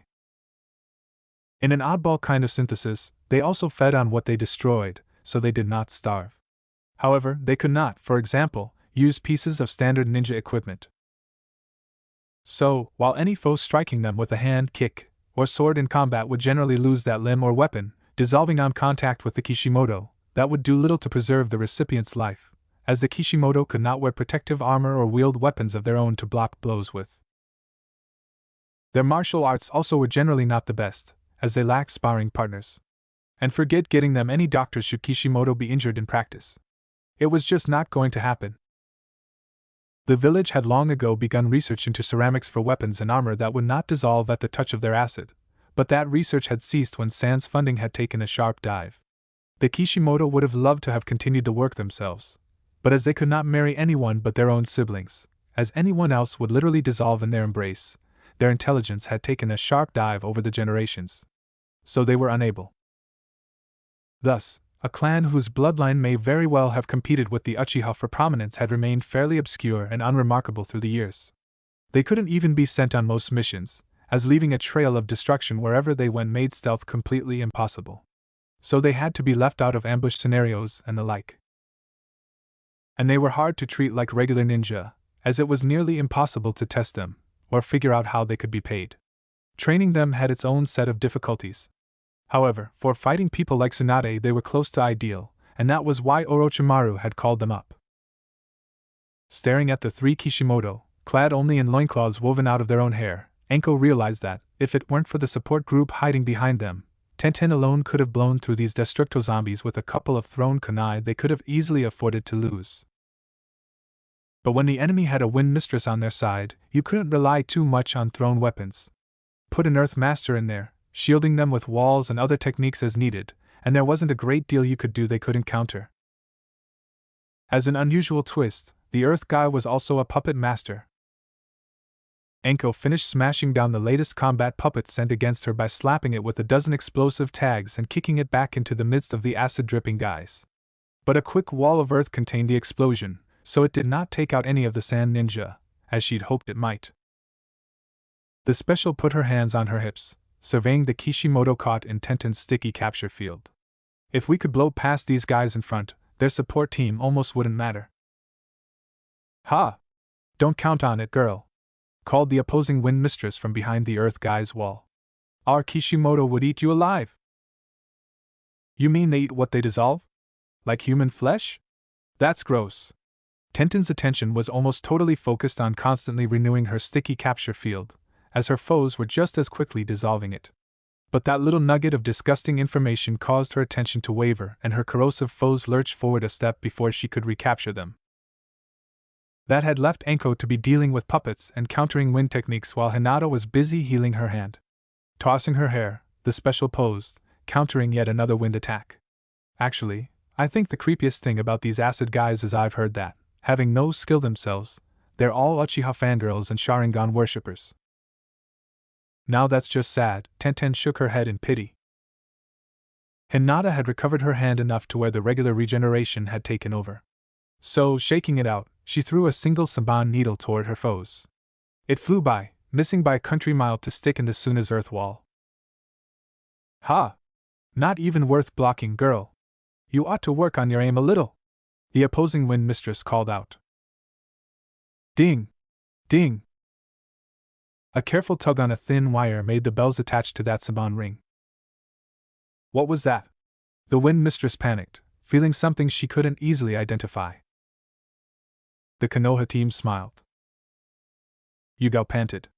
Scowling at her newest opponent, she muttered, I swear, this den mother stuff isn't worth it. I can't even count on a good snuggling after stuff like this to keep me sane. Maybe I should. Don't. Kin interrupted from behind her, throwing another barrage of kunai. You haven't made 100 resets yet. I bet on you making it. I believed in you. Don't let me down. The two sand ninjas stared at them in disbelief. They choose a moment like this to talk about something like that. Ignoring their ire, the swordswoman chuckled. So, what do you forfeit? Kin blushed red. I'd rather not say. Is that okay? Yeah, that's fine, Yugao agreed, before sliding into a 64 palm strike on her opponent, knocking him out and flying, all of his chakra points closed. She continued talking casually as she moved on to the next one. But it won't stop me from giving up early, if I want to. Nuh! Kin wailed. As the lead joining of the sand team, the guy had a ton of chakra. Naturally, however, Naruto had more. Although, if he hadn't been surprised, this fight would have gone better. How do you keep that up? The blonde boy asked, as the two combatants were panting, staring at each other across the tortured battlefield. While he still had chakra, the boy was physically exhausted, and wounded in enough places that his regeneration was struggling to keep up. Even his unreal stamina had limits, and he'd reached those a while ago. The sand guy's earth dragon had wreaked fearsome slaughter among Naruto's clones, even hitting Naruto himself a couple of times. The one time he'd seen Kakashi use a technique like that, a water dragon, it had just lunged at the target and blown apart, like hitting him with a hose or a wave, not terribly effective. But this earth dragon had behaved more like a wild animal, rending and tearing, crushing and killing, destroying all in its path, all the while staying completely under the control of the guy who'd created it. Almost like a summon, actually. Or a puppet, which would explain things. Dang thing hadn't had any internal organs, either, so blowing holes in it with 1,000 birds was of limited utility. It had been an immense amount of work to put that dragon down, a job not made the least bit better by the who'd created it still flinging about jutsu the entire time. Naruto honestly hadn't believed any ordinary person had that much chakra. Ha! Not all bloodlines are the Sharingan, boy, the replied scornfully. It may not be much in the minds of an Uchiha or a Hyuga, but my clan can store up our chakra for a whole week before a fight. That's 7 times the chakra capacity of any ninja of equal training, even if our recovery of it isn't any faster than normal. Now my question to you, how is it you've managed to keep up with me? You aren't a lost nephew or cousin of mine, are you? Heh, not likely, Naruto panted, hands on his knees as he fought to get his breath back, watching some of his wounds visibly knit. But what if I were? What's your name, boy? Uzumaki. The considered before rising up and settling back into a stance. You look nothing like her, but I may have known your mother, kid. Sorry, no relation, just refugees from the same defunct village. That's alright. Naruto drew himself up straight, assuming a martial arts stance, and secretly glad this had been solely a battle of elemental jutsu, so far his best skill, and given his body's development limitations, the one area where he could compete with the joint on anything close to equal terms. Then, of course, he had regeneration and unreal stamina to deal with all the times and places he'd fallen short in their fight, like getting hit by an enormous dragon. I don't suppose you'd tell me your name now? Sorry, kid. I don't like making friends with people I'm about to kill. Poor business procedure. I understand. Earth Dragon. A voice cried out far to his left, and Naruto glanced over to see the coming to the end of a long string of hand seals and shouting to get a little extra push for shoving a big technique through on low chakra. Eyes snapped back to the figure opposite him, to see it grinning, just before it disappeared. Both versions of the Jounin had been deliberately standing just outside the range of his white eyes, having learned that radius during the battle, and Naruto fought the urge to slap his forehead. He'd been talking to a clone. Of all the stupid techniques to fall for. The ground rumbled as the new dragon started to materialize, only to stop and crumble back to the earth as Ino emerged from the rough bark of an illusionary tree behind and lopped his head off. Then his arms, then his legs, and chopped the chest in half just to make sure. Apparently she'd been fighting a few puppets lately. Naruto sagged to the ground, exhausted, wounds still partially healed. She ran up as he collapsed to his hands and knees. Smiling weakly for her, he panted, "Thanks." "No problem, honey. You had it worse than the rest of us." She wiped his forehead with a damp cloth, then smiled for him. "Thank you for occupying that guy for so long." The boy nodded. If there was one thing he could still do better than anyone else, it was to take damage from a big, scary monster of an enemy shinobi while everyone else was positioned to finish that guy off. It wasn't a fun job, but he could do it. And of course, the whole job got even less fun than that when his support group got distracted, being drawn into fights of their own. "Sorry we didn't come sooner," Ino apologized, looking contrite. Naruto smiled, brushing a trail of blood from her cheek with the back of his hand. "Yeah, well, you were busy." "That's not an excuse you'd ever give us." "I'm sorry." She bent down and kissed him. On recovering his breathing room, he sat up, struggling to stand. "No, it's all right. Guy kept it mostly to a jutsu fight. The only kind of fighting I've got where I can match pace with a guy would have thrashed me." "Not fair, comparing yourself to him." Ino pouted, teasing. "Can you name even one person who can match him in a fist fight?" No. Lee comes closest, but the student has not yet surpassed the master on that one, Ino agreed, assisting Naruto to his feet, sliding his arm around her shoulders before they both started stumbling off towards shelter, already spent. "Your feet are a mess," she observed, after they'd gone a short way. Naruto chuckled tiredly. "Yeah. Guy kept blowing up everything I created to stand on, and stopped getting fooled by wires." "Couldn't you do anything to protect your feet?" The tired boy shook his head. "I tried water walking, but sand must work differently. Heh, I even tried those chakra pads we use for crossing our sticky capture fields, no luck. They still let my feet sink into the loose sand and onto those needles of his." "I'm not surprised. Those pads are paper thin, only supposed to keep you from making contact and getting stuck on the glue." She sighed, then shot him a bright, if somewhat tired smile. "Still, I can't believe you won't have developed something to work on by the next time we reset." There came a roar, and both looked up just in time to see the dome Naruto had created to shelter the battlefield and get smashed open by Manda, the giant serpent summoned by Orochimaru. "That may come sooner than we thought," Naruto whispered. The storm came whistling, and even as the chunks of his former rampart fell, Sakura was still in the bath, huddled in fear, able to see everything out of the semi-transparent wall now that the sandstorm had ceased, and shocked down to her toenails by the performance of Naruto and the other girls. Her top still hung open from when she'd flashed Naruto, unnoticed by her as all her attention was focused on the fighting going on outside. "Naruto! Summon Gamabunta!" Tsunade shouted, having only just crushed both of her attackers under her giant slug summons. "I can't!" the boy shouted back. "What?" came several astonished female shouts, as hair tinged out. "It takes all day to get that crazy toad to accept me as a summoner. Then he has to be convinced to fight for me. I only ever bother anymore when I know we have a big fight coming up," Naruto shouted back. Manda lunged. Orochimaru laughed. The problem with slugs and toads in a desert environment was that both creatures had smooth, moist skin that dried out easily, especially in dry, hot winds. And both those creatures also died if they dried out too completely, something deserts were very good at doing, and to which their skins made them both especially vulnerable. There was an exception in the form of horned toads, which could manage just fine in desert environments, but those did not make up the majority of Jiraiya's summons, or even his most frequent or useful ones. Slugs had no chance. While ordinarily, Orochimaru would not have engaged Tsunade in a summons battle, here the territory favored him against her. Virtually all of combat was like a giant game of scissors, rock, paper, A trumps B, B trumps C, but C trumps A. That was a vastly simplified version of it, but the process was the same. One key to the legendary was their team had an excellent example of each major field of ninja combat ability, all wrapped together in one tight team. Each one had been strong where the others had weaknesses, and by covering for each other, they could defeat virtually all who opposed them. Of course, that team had since been broken up.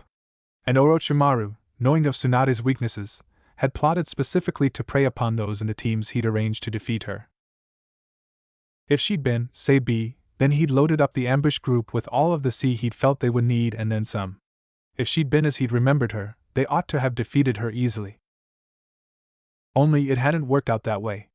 So he'd opened a summons battle, hoping to overcome her in another way. As the wounded kept pouring in, Temari was simply kicking herself for not having included the various sand village techniques in their training regimen before this. Sure, there were loads of ninja fighting out there, but if her husband and sisters had known how to fight on this territory, they could have done more, much faster. And that would have resolved the whole thing. It was their specialized environmental techniques and training that made ninja from Suna so dangerous on their home terrain. It also explained why hidden sand was a major power, despite its inability to destroy Konoha in Orochimaru's ambush invasion. The attack jutsu that worked so well in Suna territory were just about impossible to practice in Leaf territory. But on the other hand, trying to tackle Suna in their own environment was suicide, even without Gaara using the entire landscape as a weapon against you, unless you were the ridiculously powerful kind of ninja that make up the members of Akatsuki, or had knowledge of the land's defenses. That attack on Konoha had still slaughtered so many ninja that the Great Leaf would have suffered a crippling shortage of upper-level ninja for a long while afterwards. But sand really wasn't their strongest on attack. No, their territorial advantage made them strongest on defense, and they were out there using that for all it was worth.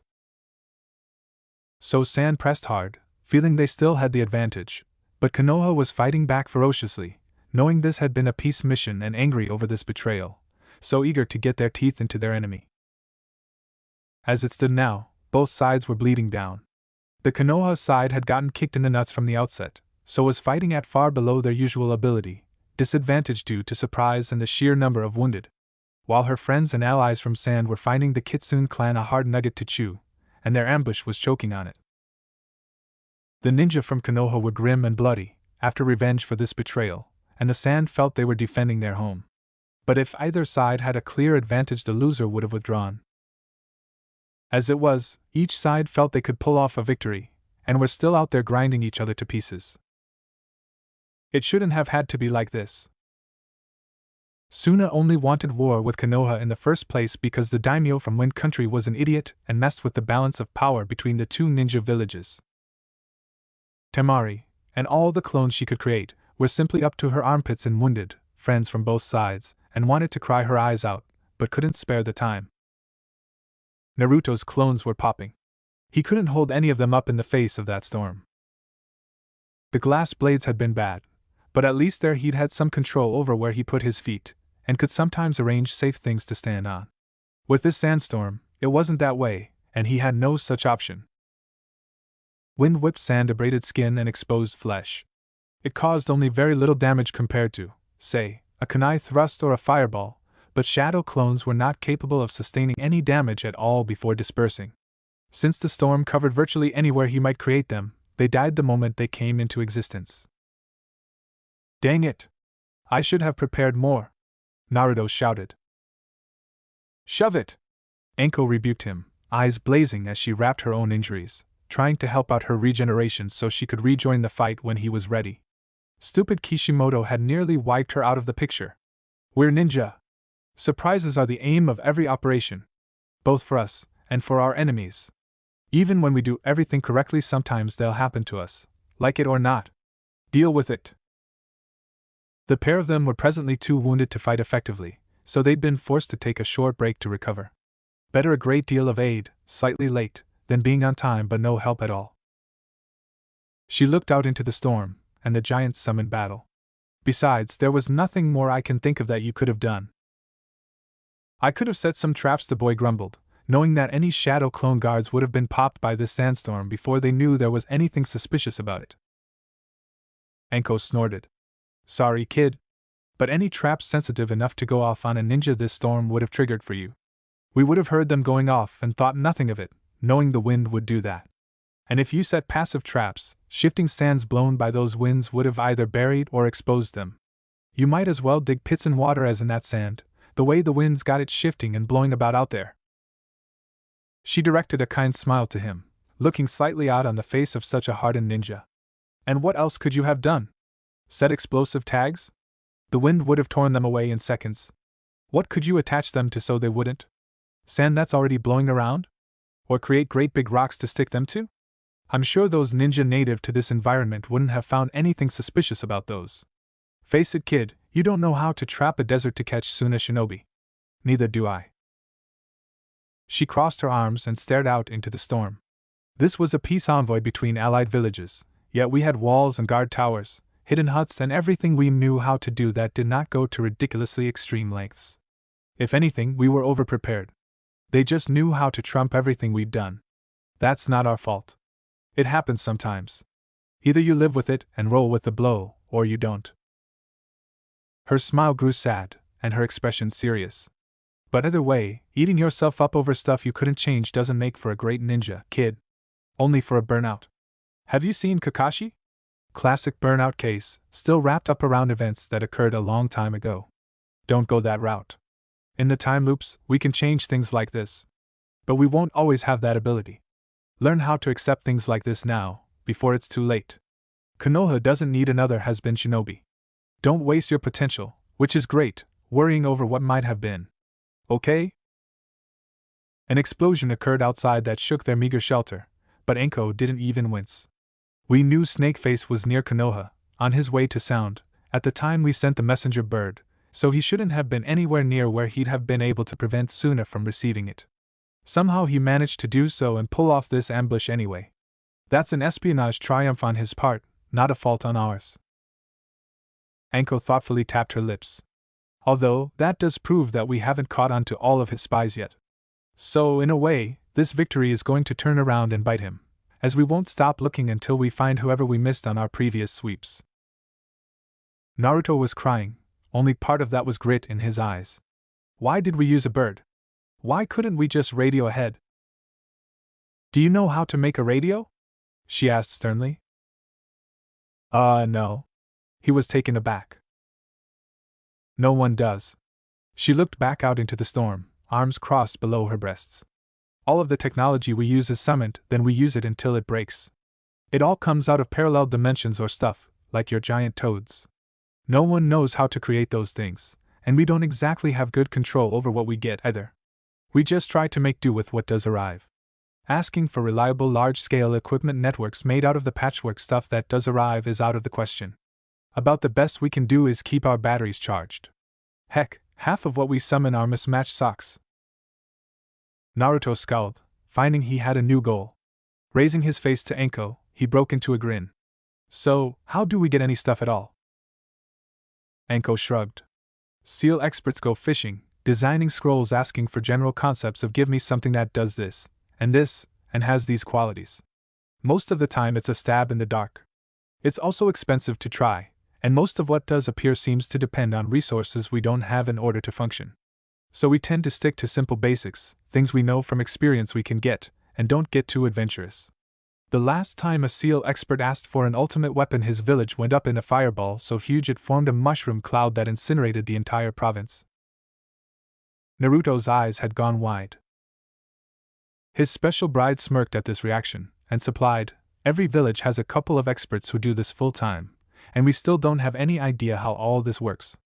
Most of the scrolls made don't even work to pull out stuff we know exists, so some have postulated an infinite number of parallel worlds, only some of which have any technology to summon. Ours certainly doesn't produce any, and there is no way of telling beforehand what world you're tapping into. But even the same scroll used by the same master won't grab the same thing every time he activates it. Things like those matched radio sets Kakashi gave Team 7 had to have cost him a fortune." She snorted disdainfully, uncrossing her arms and pushing away from the wall. But it wouldn't have done Sasuke any good to be the only one on the team with a short-range radio, now would it? The flow of patience had lifted somewhat as the battle switched to a higher gear, with most of those unable to participate in a giant summons battle taking cover and shelter as far away from that fight as possible. Still, all things had kind of blended into a medical haze when Temari got handed yet another patient in what seemed an unending stream of them. Something about this one shook her out of her hard-working stupor. "Hey, Shizen? Have you ever seen a smaller Willy?" She held the object up between two fingers, having had her attention directed to the object as it was so near the wounded area which had been presented to her by a nurse. The Sanin's apprentice looked over, and blinked. "No. Not in all my years of medical experience. Wow. I've seen 3-year-olds packing more meat. In fact, I think I've delivered newborns with as much." She was being, as was the habit of women, extremely frank, talking over naughty subjects when it was just the girls present. Comatose patients didn't count. "Yeah. Look at it. One of the knuckles on my middle finger is bigger. It's like a tiny grain of rice." Temari giggled naughtily. "Whose is it?" Shizen asked. Both women leaned over to look at the face, then relaxed with bored expressions. "Well, that explains it." Shizen dismissed the subject. Temari nodded. "Yeah. Really, it's what you'd expect, frankly." Sasuke groaned in his enforced slumber. "Aye." The storm was a mess. Anyone going out in it would find their eyes instantly filled with grit and dust. It was like opening them underwater and expecting them not to get wet, there was that much sand in the air. From their shelter in a ruined hut, Naruto was scowling out into it. "Still thinking you should have seen this coming?" Anko teased, then huffed. "You couldn't, not unless you want to spook at every cloud in the sky, every drop of rain, every falling leaf, and every ray of sunshine. Weather happens, kid. You can't spook at every breeze. It just happens that breezes out on a desert pick up sand. You could no more have anticipated this sandstorm was an attack than you could stop it from happening in the first place." Her husband shook his head. "No, that's not it at all. I can accept that. You made your point earlier, and I believe it." Then he grinned. "Now I was just thinking of how to rejoin combat." His wife looked back down to his feet, which revealed gaps in the bandages that were still ground up like hamburger. Clones of his were busy applying medical techniques to both his feet and her wounds, but it was slow going, as damage was quite extensive in both cases. Naruto. You aren't fighting until you can stand without assistance." But he answered her with a foxy grin that said otherwise. They were taking shelter fairly far from the manor house, but there were a number of empty or ruined examples of his submerged stone huts nearby, and he knew where those were, having created them. Naruto formed a seal, showing how tired he was, as he typically had no need of them for his frequently used techniques, to create a few hundred shadow clones, filling those empty or ruined buildings nearby. Then they all went to work using crafting jutsu he'd invented to help out in his various trade skills to build themselves a small army of puppets.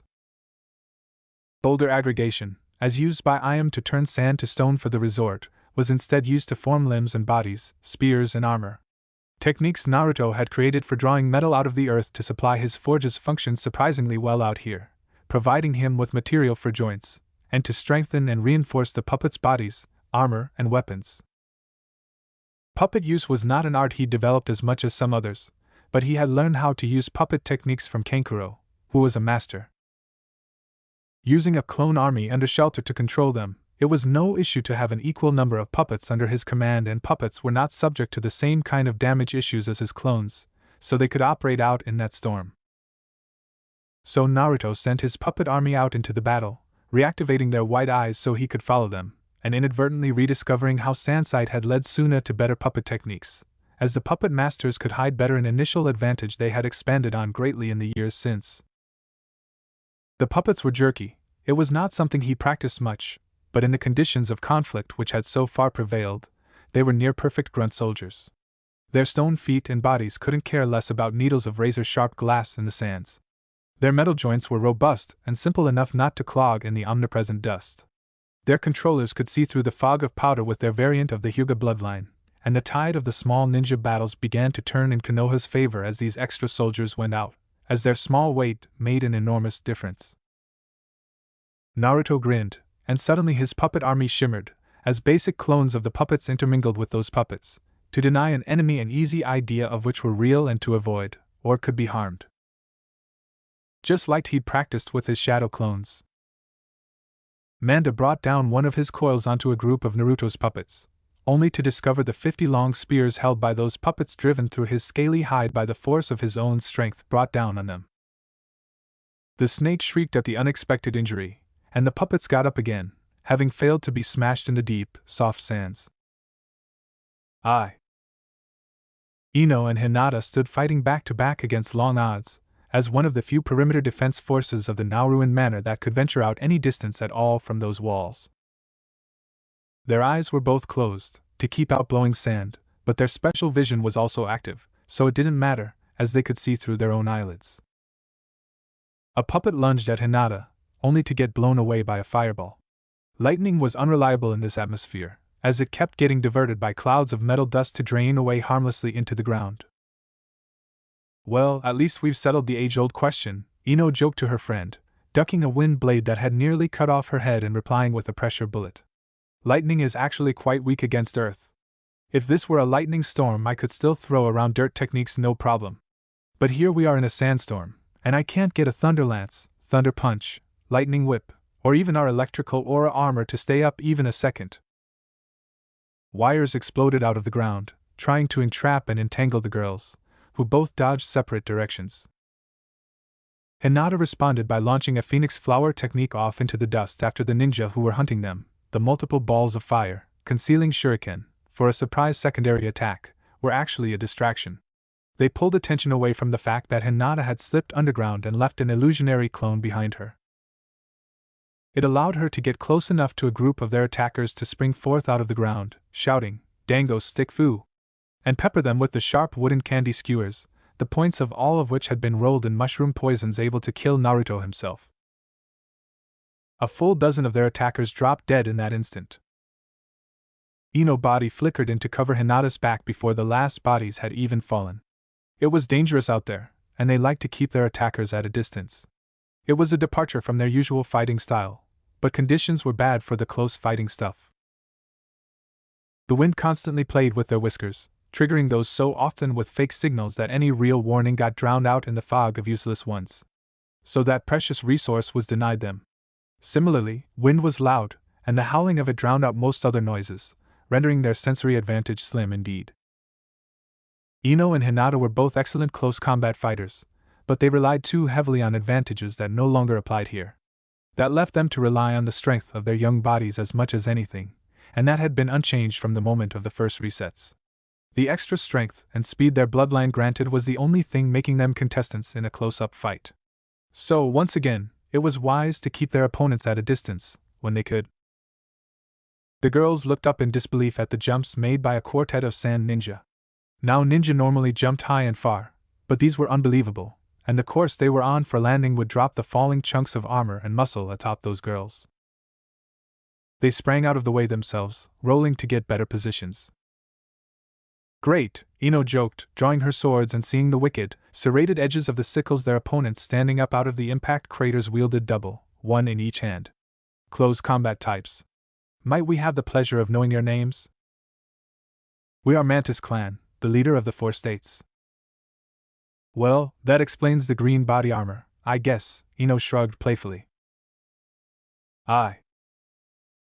Out in the summon's battle zone, Manda had the slug boss Katsuyu in its coils, for the second time at least, Katsuyu having escaped once already.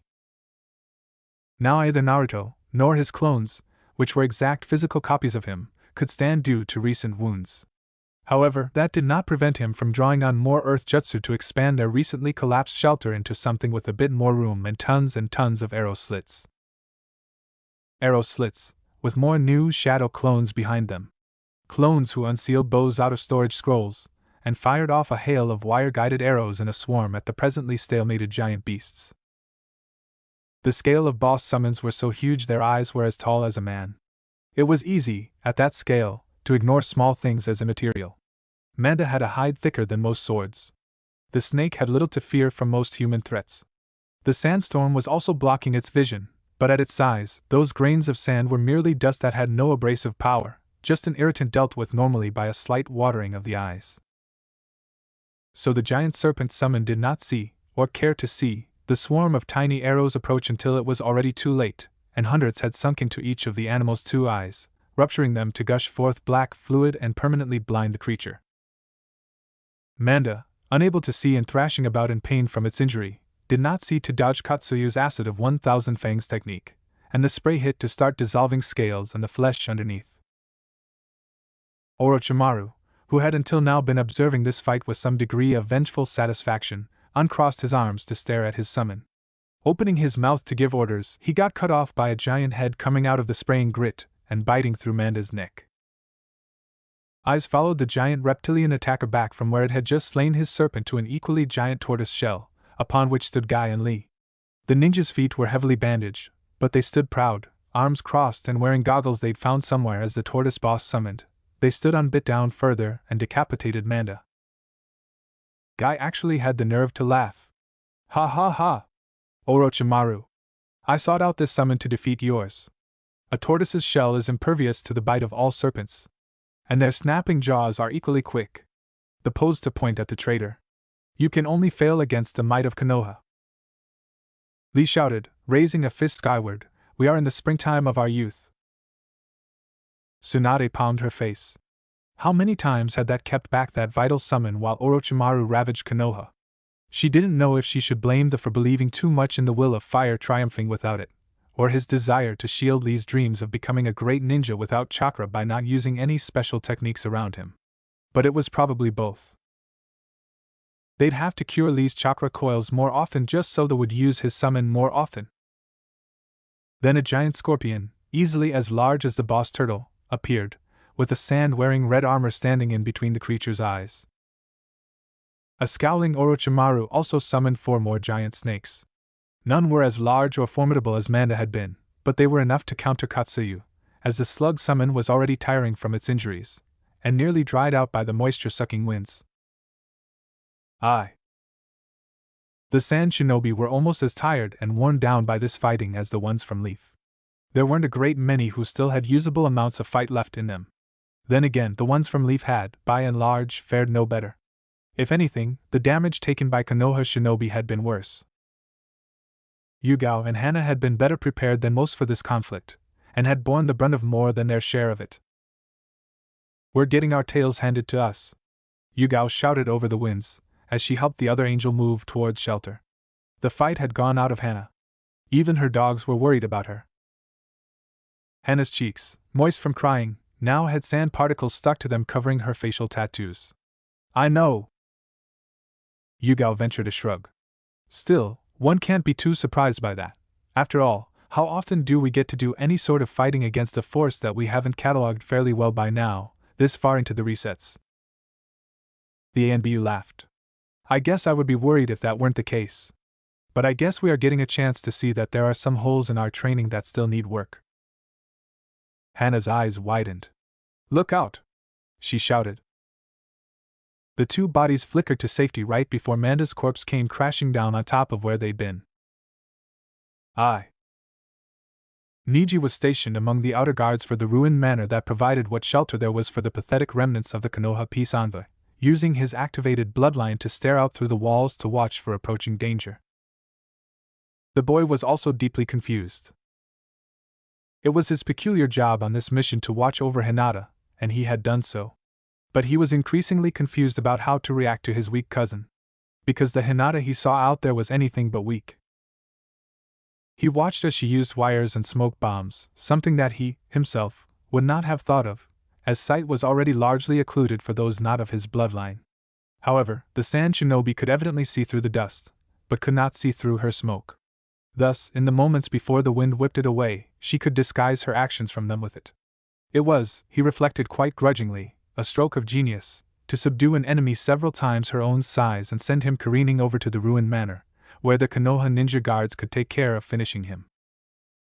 Which they did with gusto, eager for some measure of revenge. She next produced a long chain and proceeded to fight with it, deflecting the sickles of two opponents until one grasped her chain and tore it from her, whereupon Hinata's body flickered away, and a subsequent explosion revealed that her weapon had been covered in explosive tags, which she detonated at a distance, and as trap for the one who disarmed her. These were not the acts of a weakling. No, Niji reflected quite soberly.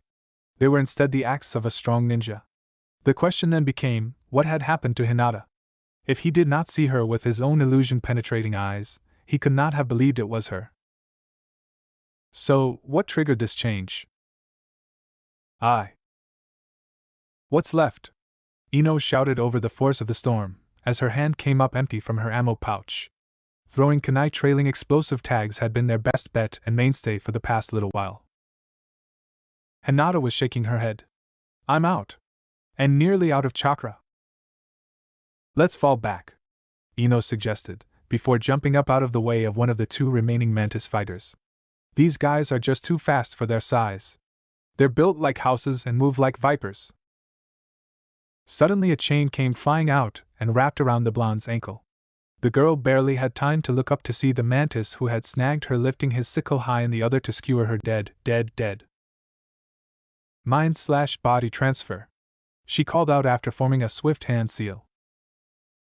The sickle had come down and lodged in her belt buckle, just barely scraping the skin of Ino's body before her mind, now in command of the mantis guy, was able to stop the downward force of the blow. Luckily, she'd shown enough mastery of the basic version for her family to finally show her a faster one.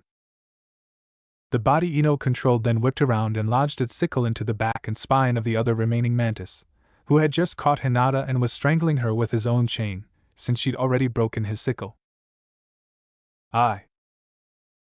Both sides were running out of weapons, chakra, and warriors. The Konoha team had some help from the medics running inside their ruined building, but that did little more than compensate for the initial disadvantage.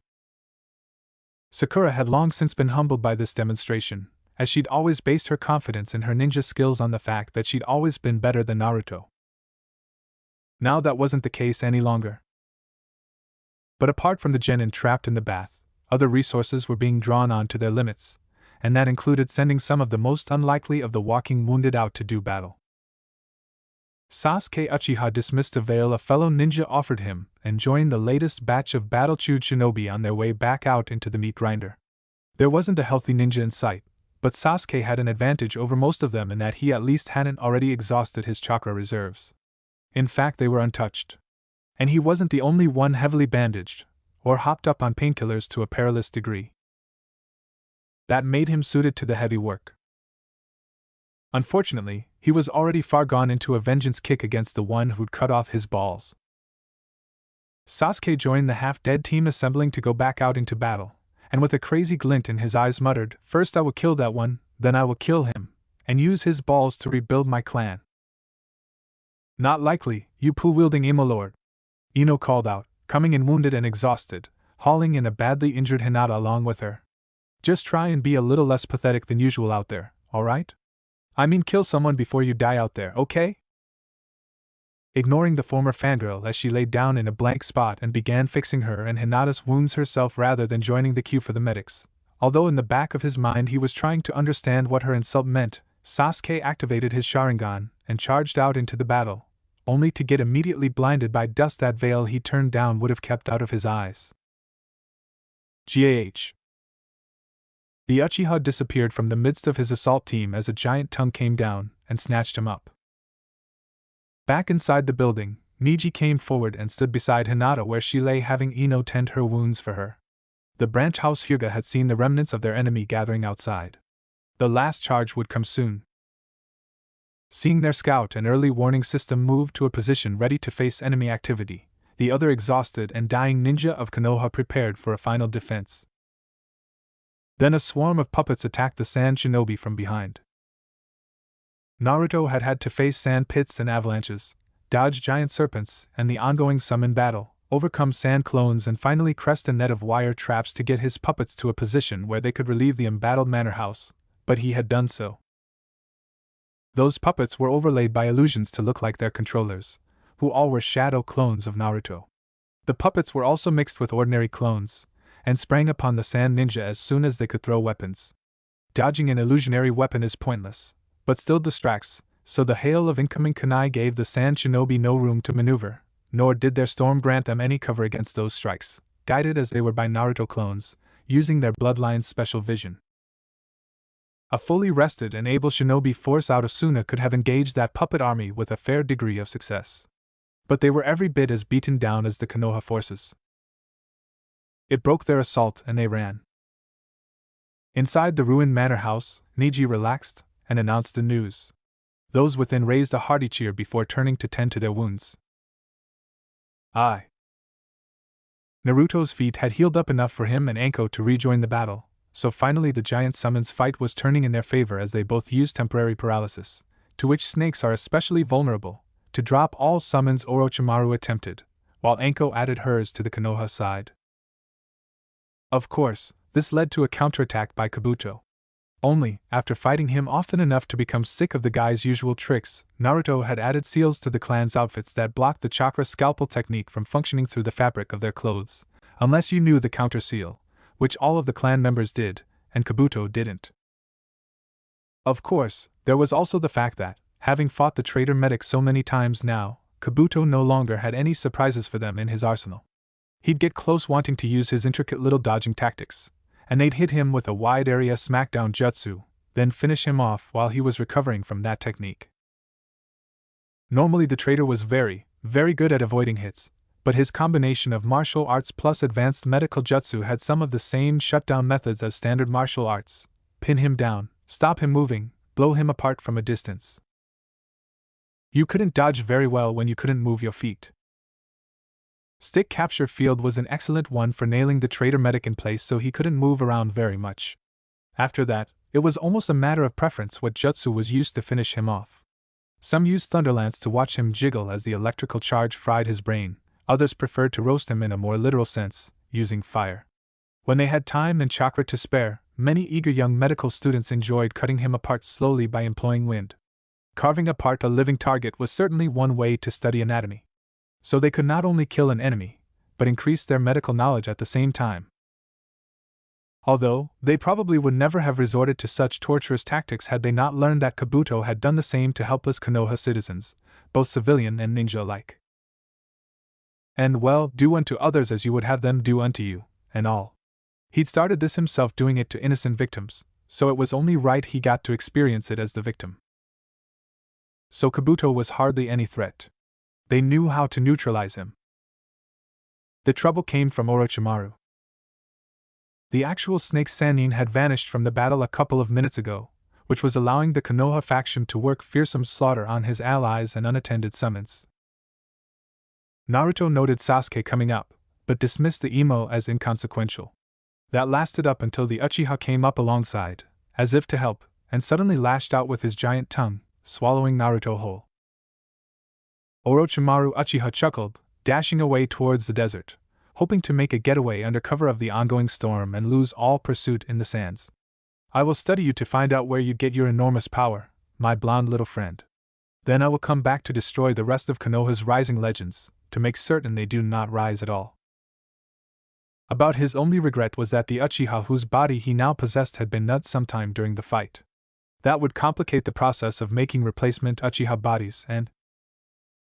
Suddenly the Uchiha's stomach bulged. Then he exploded, and Naruto stood in dozens and hundreds among the gore, in one fist holding Kusanagi, the grass-cutting sword claimed from Orochimaru's own belly. In the other he clutched the dog summoning scroll, recovered from Kakashi's body. Almost too calmly, Naruto turned and started walking back to the destroyed camp. The surviving ninja would insist on sending word of this deceitful attack back to Konoha. The Hokage would call off the Chunin exams, just like he did every time the attacks and open fighting came early, and that would be the end of this reset. So, it being morning, even if it was a particularly dreadful one, he had all day to play with Orochimaru's sword and figure out how it worked. Actually, he'd hold onto it while making a few dozen more clones, then have some clones hand off their clone swords to his wives, so they could play with them as well. He did so, and Yugao practically jumped his bones, to the accompaniment of Kin's wail of agony. Naruto, and all of his angels, would also sign the dog summoning contract to play around with those summons, and see what could be learned about how to handle them. Hana, at least, was going to have something to redeem her day. Pity about Kiba, though. Ah, well, they'd see him in the morning. And they no longer had to wait for Tsunade and Shizen to walk 2 days to rejoin them. He'd finally adapted the seals for that summoning trick used during the Forest of Death for summoning A, and gotten it to where if his beloveds were to scribe a seal on themselves where they were at, he could scribe a matching scroll where he was, and poof! Summon them across that distance like a super long-range teleport. Working the bugs out of that had made Tsunade very happy. The morning of the reset dawned. Lee, the joining of Team Guy, gave his favorite student a mighty hug in the early dawn light, as they met for training. Guy-sensei, the youthful green beast of Konoha, greeted his teacher in much the same manner. Lee, Guy-sensei, Tenten, their normally reserved teammate, added herself to the hug. Lee, Guy-sensei, an orange-wearing Naruto joined the hug as well, much to the aforementioned duo's shock. Lee, Guy-sensei, Hinata pounced on them as well. Lee, Guy-sensei, Ino appeared from the other direction. Lee, Guy-sensei, Lee, Guy-sensei, Lee, Guy-sensei, Lee, Guy-sensei. More and more girls appeared to hug the startled duo of spandex-clad ninja, until finally the legendary Tsunade was added to the mix. For the first time ever, Guy's brain shut down in shock, and he fainted. The first demand, reset morning, after pulling an obligatory prank on the non-repeating Lee and Guy, just to show they cared, was natural for Temari to teach them all those environmental-specific exercises so powerful when used in Suna's defense. Toward that end, they drafted Gaara to create huge drifts of sand for them to practice on. Then a Temari clone simultaneously covered each technique in detail for clone audiences, while additional Naruto clones played children's games with Gaara. They used clones because this was primarily jutsu or chakra training, and so did not require the constant presence of the originals. Durability was not required, only a functioning mind, and their clones had that. Also, having defeated Orochimaru even once, even at such cost, had put a spring into everyone's steps. He could be beaten. Even if they didn't want to repeat many of the variables that led to that defeat, he could still be killed. That knowledge lent everyone a sense that the time loops could be resolved soon, and all suffered varying degrees of eagerness for the resolution thus offered. However, it also led to something of a rush of preparations. Nobody wanted to lose these chances to practice up critical skills, especially in risky areas, before those skills had been fully acquired. So a great number of projects that had previously proceeded at a very lazy pace got picked up smartly to be rushed towards conclusion. Medicine was an area of peculiar interest for all of them, as the opportunity to practice without concern for risk of the procedures tried was not going to come again, and once lost, put a definite cap on what they could learn. More could be discovered under those conditions than perhaps any other. So it was either use this chance or lose it for all of those girls. Medical knowledge was priceless, as valuable as the lives that could be saved using it, and the opportunities for discoveries, progress made into areas never ventured before, was practically limitless during the loops, as they had literally no variables they didn't introduce themselves, which was absolutely unprecedented, and the most valuable research tool imaginable. Tsunade's requirements to cure something that had never before been cured put a fire under everyone's pants, as delving into those never-before-cured areas incurred loads of risks for the patient, and working those out properly where nobody permanently died was a priceless resource. And realistically speaking, if they couldn't earn her stamp of approval as medics using those loops to their advantage, they weren't ever going to. So all of Naruto's angels began feverishly picking up the pace on their medical research projects, planning to have those done before the resets ended. Meanwhile, Tsunade and Shizen began probing the frontiers of medicine yet further, not to qualify themselves, just to become still better at medicine so yet more suffering could be alleviated. The second demand was Hana's, insisting that they'd relied too much on poor Naruto to be their entire support network, as clearly he'd been overworked in spite of having thousands of clones, as proven by their having not had some critical items of their support infrastructure present during that last fight of theirs, notably the body armor for themselves. The Tigers got theirs done because Naruto was still fine-tuning those designs, and the Toad's summons. So, they needed more summoners. Everyone could agree on that. What Hana demanded that surprised them, though, was taking that a step farther to say that all of Naruto's angels should pick up some of the support skills he offered to them, in particular when it came to equipment design and supply. As clever as he was, he couldn't think of everything. And if a few of his girls could help him do one thing or another, they'd get more of it done if he got suddenly distracted by, say, NBU demanding they report to the Hokage to explain something like journey prep during a re-equipped morning. Also, once they became good enough to do the equipment generation without aid, they could spare him more easily for the day required to get the Toad boss to accept him as a summoner. It was a course that should lead to fewer accidents where they went without things, and that desert fight would have been over much sooner with fewer casualties if Naruto's clones hadn't popped by the thousands over threats the armor he designed would have protected them from. So, by Hana's command, Naruto's angels set out to get fully trained in all of those skills they adored in him, which was all of them. So they got all of the clones each woman could muster that weren't already practicing sand techniques out there training under Naruto to learn his support skills. Of course, that was far from the only major issue that had to be addressed. Since Naruto copied the remorseful Sakura's memories from the sand battle using that transfer technique he developed before discovering the Kitsune bloodline would preserve their memories by itself, they had to decide whether or not to restore those memories to the girl. By clan tradition, they made all major decisions undergoing spa treatments, although Naruto massages were forbidden for the duration of the debate, as no one would be able to think properly if enjoying one, and it was a strong encouragement to be brief and to the point, as those SS rank massages always came after the meetings were over. Temari led off their discussion, soaking in the water of their private hot spring, her hair splayed out over the stones. Surprisingly, I don't really mind Sakura anymore. I don't want to add her to the family, but as for adding her to the resets, why not? She got a much-needed kick in the pants, and events basically drove her into the ground and broke her in tiny little pieces. Now we can make her into something new, move her in a new direction. I am receiving a pedicure was next to speak. I might not like Sakura, but I think she has been properly disillusioned about Sasuke. And she's paid 10 times the entry fee of any of us. I mean, she's basically been torn down to nothing, poor girl. While I agree I don't particularly want her to marry Naruto, we should let her reset to see if she could become someone worthwhile. Kurenai, lounging around on the grass, also offered her opinion. I'd say let Sakura join us all the way, temporarily at least. I think in the last reset she'd suffered enough to at least begin to repay for what she has done to Naruto. She deserves at least a chance to try to prove herself. After all, we gave Kin a chance, and she was a sworn enemy none of us knew. Sakura is just a misguided, admittedly self-misguided girl who isn't an enemy or someone we absolutely hate. Naruto doesn't stop loving easily, Hinata added fervently. We couldn't be so cruel to him as to give him a wife he doesn't want, and being temporary would only hurt him doubly. She gave her own teacher a sharp glare, causing Kurenai to wince. Ino gave a surprising snort of disgust. I agree with the statement, Sakura paid her entry fee. But Hinata's got a point. Do we have to add Sakura to our family? I don't have cause to think highly of her loyalty. Couldn't we bring her into the loops, then pawn her off onto Gaara? She might be able to save Sasuke from the career shift to blind soprano, though why she'd want to I don't know.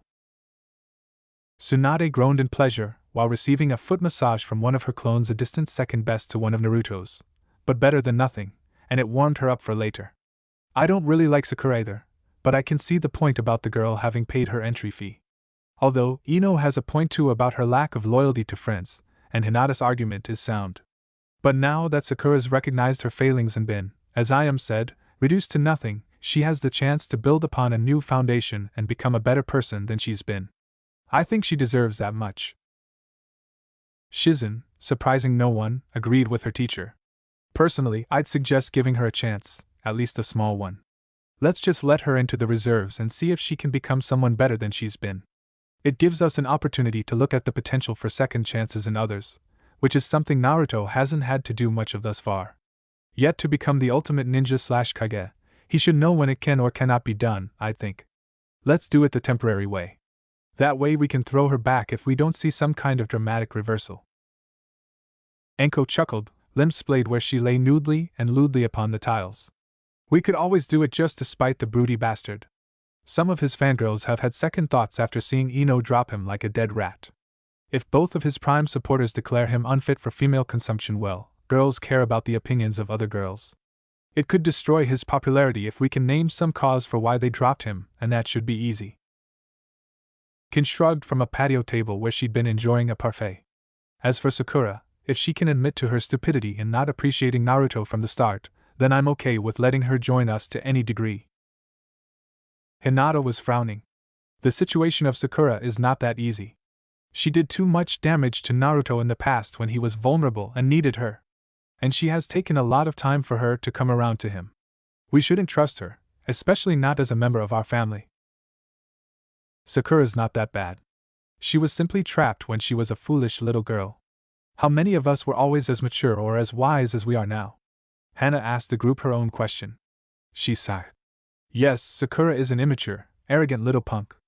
And yes, Sakura should have actually seen Sasuke as a sulky little bastard with a superiority complex and a stick up his bottom a long time ago. But so long as we keep her at a safe distance, that doesn't mean we should deny her a chance at improving herself as a person.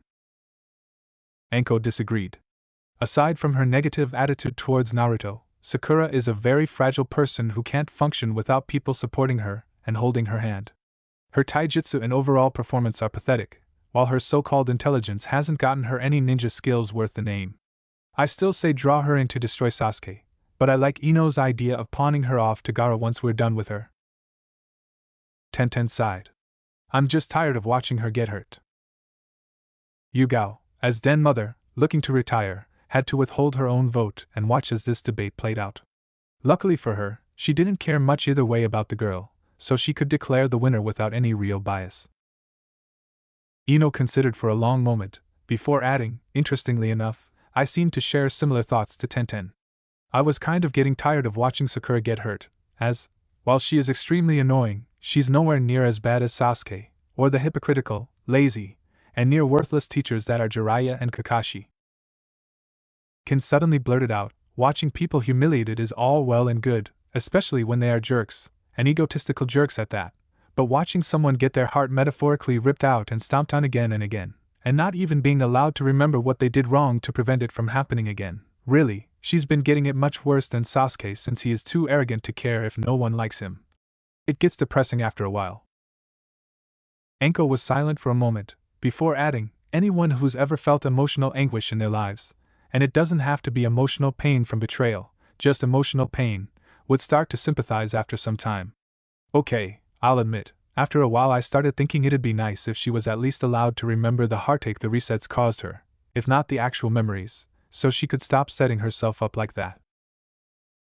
Seeing the prevailing opinion going against her, Hinata spoke out to limit the damage in case Sakura should act as she feared she would. I say we give Sakura a test run, temporary access to reset memories without being a clan member, like we did with Kin. That way Justice gets satisfaction for past hurts, and if we still don't warm up to the idea of her being included, we can pawn her off on Gaara or Lee or someone else. Gazing around at those faces of the assembled angels, Yugao pronounced her judgment. Well, that appears to be the consensus. We all admit the girl has problems, but ought to get a chance to see if she can change. So, that's what we'd all like to see, whether or not she can make some shift to being a decent person. None of us like her as she is now, so she doesn't get to marry Naruto. We'd just like to see if it was possible for her to become someone better. Right? The den mother received a chorus of nods. Yugao sighed in relief. It wasn't often a clan council was needed, and this had been her first. She was glad it had been an easy one to resolve. Okay, then she gets brought into the resets on a provisional basis, a retainer rather than a clan member, with her future behavior determining whether she can remain in the resets with us at all. All in favor? There came a chorus of ayes. A Naruto clone was sent off to restore Sakura's memories of the last reset.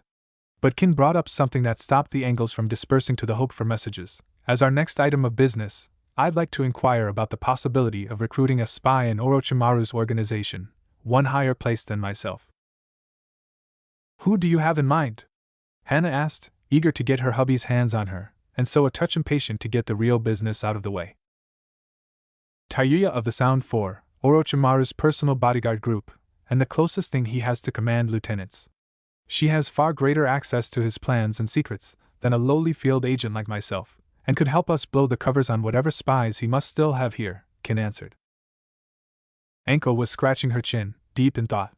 Also, one of those who use a barrier to entrap the Hokage long enough for Orochimaru to murder him. If we can convert that chick to our side, that barrier would get dropped exactly when and where we wanted it to. Or never form in the first place. Any objections?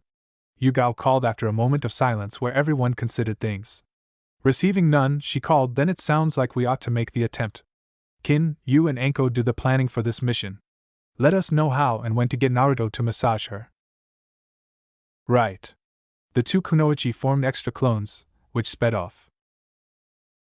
Hinata remained delicately shocked for a long moment, before suggesting, Anko-chan, do you think your clone should have run off without clothes? Wah. What's going on? Where is the desert? Where is Orochimaru? What happened to all of our wounded? Did the sand ninja come back? Sakura started staring around, eyes freaked out the instant Naruto's hands left her forehead. Good morning, Temari greeted her with something of a smug smile, hand perched confidently on one cocked hip. We don't do this too often, so we don't have an organized welcoming committee or anything. But welcome to the time loops. The memories you have of last night are actually 1 month or so from now, and we don't plan to repeat that pattern, so you won't see it happen exactly that way again. Today is the start of the Chunin exam, the written test portion. I know you won't believe me, so let's go to the center together and see. Where is Naruto going? The pink-haired girl asked, seeing him run off without a word to her. She was still panting in terror, not having quite resolved what the other girl told her. To join the Hinata patrols. She's run off on her own somewhere, and he's concerned that she didn't tell us, so he's scouring the city for her, Temari answered, unconcerned. Confused beyond rational capacity over the big issues, her brain reverted to the small ones, and Sakura pointed mutely at the Hyuga heiress, greeting her team members just a short distance in front of them. Temari just shrugged. A shadow clone. We all know the technique now, and he's panicking that the original ran off without telling us anything. It's got him really worried. Why did you all decide to join his harem? The pinkette asked, feeling that they were as alone as they were going to get in the middle of a village, and desperately wanting that question answered. The sand maiden chuckled, putting her arms behind her head in a gesture oddly reminiscent of Naruto. Can you really call it a harem? I mean, we girls are still outnumbered by boys, if you count all the shadow clones. I don't think the same terms apply when a girl can get all of the cuddling, snuggling and alone time with the guy she wants, anytime she wants. Deciding to grab the crux of the issue, for a girl, by the horns, Sakura went right to the heart of the relationship aspect. Are you planning to stay with him? She pressed, needing to know. Why would we want to leave? Temari shot her companion for the morning with a disbelieving glance. Look, Sakura, he's everything a girl could want in a man. And the few times he's learned he was short on something, he devoted extra clones to learning it and became an expert overnight. The blonde stopped to wag her finger like a schoolmarm before Sakura's chest. Naruto is the kindest, gentlest man I've ever met. And he's never once said anything to hurt my feelings. I can vouch for the rest of the group to say they could say the same. Plus, he's the richest man you'll ever meet, bar none. Naruto? Rich? Sakura had her own turn at looking disbelieving. What is wealth? Temari shot back. It is goods and labor, right? Well, he's been caught up in these time loops so long he's become an expert on most any trade you could name. So, instead of buying goods, he makes them. And since he has thousands of shadow clones working for him, he's effectively richer than my whole home village. Want jewels? He's got 'em, better than you'd find in the most upscale diamond market. Clothes? He began to catch us already the most accomplished tailor I'd ever heard of. The few times he's shown his real skill out in public, the fire daimyo ordered the Hokage to have him retired as a ninja so he could serve as their royal tailor. And he's only gotten better since. Food? Grown men have wept on eating his meals. He's strong, and he loves us to death. He's willing to do anything for us. What more could a girl ask for in a man? Temari stood back and shook herself. Sorry. I get tired of the morons in this village treating him like some kind of monster, when he's the kindest, sweetest, wealthiest man you'll ever know, and the best ninja besides. The newly resetting girl's face scrunched up in confusion. How could the Fire Lord order the Hokage to retire Naruto? I thought we lived in a separate village? One that reports directly to the Hokage. Temari rolled her eyes and sighed. Look, Sakura, it's nice to feel independent, but we're not. Otherwise, how could the Wind Lord order my village to reduce our ninja force by 2/3? We live in their country, we follow their rules. That's how the feudal system works. Sorry. But while we have more independence than most peasants, we ultimately still have to take the orders of our lords sometimes. Sakura's face scrunched, not quite believing, but discarded that, still wanting to define the parameters of this relationship she just dived into. Aren't any of you worried about how good a father the village prankster would be? Temari broke out laughing out loud, doubling over and clutching her gut. She raised 3 fingers by way of reply. 3 words: shadow clone parenting. We'll never have to worry about a babysitter, no arguments over whose turn it is to take care of them. There will always be enough of Naruto for him to rush forward to do the job. Want to go out in the evening? He can do that too. Worried that your children may grow up a stranger to their mother because their father spends so much time with them? Leave a shadow clone of your own behind. Children sick so they'll keep you up at nights? Let a clone take care of them while you get a perfect night's sleep, knowing you are on the job. And because they are your clones, you recall with perfect clarity all they did, too. And when you rest well at night while clones lose sleep, the clones you create in the morning are well rested, too, ready to go back to their duties. There is nothing to worry about. None of the ordinary strains on a marriage from parenting. You get to do everything you want, plus all of the duties you have to. Our children will receive better care than royalty, and us wives will still be pampered as much as he does now, which is frankly enough to make royalty envious. Temari had to wipe tears of laughter from her eyes. I'm not kidding there. The last time a courtier caught sight of us on a typical evening, Naruto was practically arrested and dragged before the Fire Lord, who demanded that he leave us and start taking care of them. It was hilarious, in a strange way. But lucky for us, Naruto doesn't find any of the Fire Lord's female relatives attractive at all, or we'd have to deal with their court practically every reset. The Fire Lord's already tried to marry him off to one of his daughters twice now. Sakura started to feel reassured, and said, well, I guess I can handle being in the harem then. No, you won't. Temari sobered instantly. Raising an admonishing finger, she instructed, marriage to Naruto is a privilege, and one you haven't earned. He is our most prized treasure, and the benefits of marriage to him are just too great to hand out to just anyone. She has to earn our trust, prove that she deserves the right, before we let him claim another bride. That's the way it worked with Kin, and that's the way it will work with Taiya, and the way it might work for you if you could ever convince the rest of his brides that you had fully forsaken all of your old Naruto-hating ways. None of us will ever tolerate him having a girl close to him who hurts him. That's final. And you have years and years of being a bitch to make up with him before any of us, but in particular Hinata, would even think about forgiving you. You are, for the moment, a family friend. That's all. Being more depends on how well you handle even that much. Sakura's eyes widened in hurt that she could say such things, before she both sighed and nodded in understanding. They were justified. She'd been a complete and utter pill to Naruto. She didn't deserve his kindness. The pair of them joined the streams of genin teams flowing into the test center. Somehow along the way Sakura stopped even fighting the ridiculous thought of them having gone back in time, too. And, to her own surprise, found herself going through the motions as if accepting this all as real. Since it was real, she found herself totally convinced in short order. Kin showed up to the written test of the exam wearing Anko's former typical garments, mesh top, trench coat, and miniskirt. But of course, neither boy on her team had ever met Anko, so they couldn't know that was the source of the costume change. Kin's face was aflame with a fire engine red blush as she sat down beside them, and when her teammates got up to look at her curiously, she snapped before either had opened their mouths. Just don't ask. That way I don't have to kill either of you. Dosa pointed at her anyway. But I lost a bet, Kin groused angrily, diverting her face away. I'd bet on a horse that couldn't make the distance, and this is my forfeit. Now be quiet. I'm embarrassed enough as it is. Dosu leaned back, grinning. Is that thing going to flap open, by any chance? Zaku, the guy with the air tubes down his arms, asked, smiling and pointing at her trenchcoat.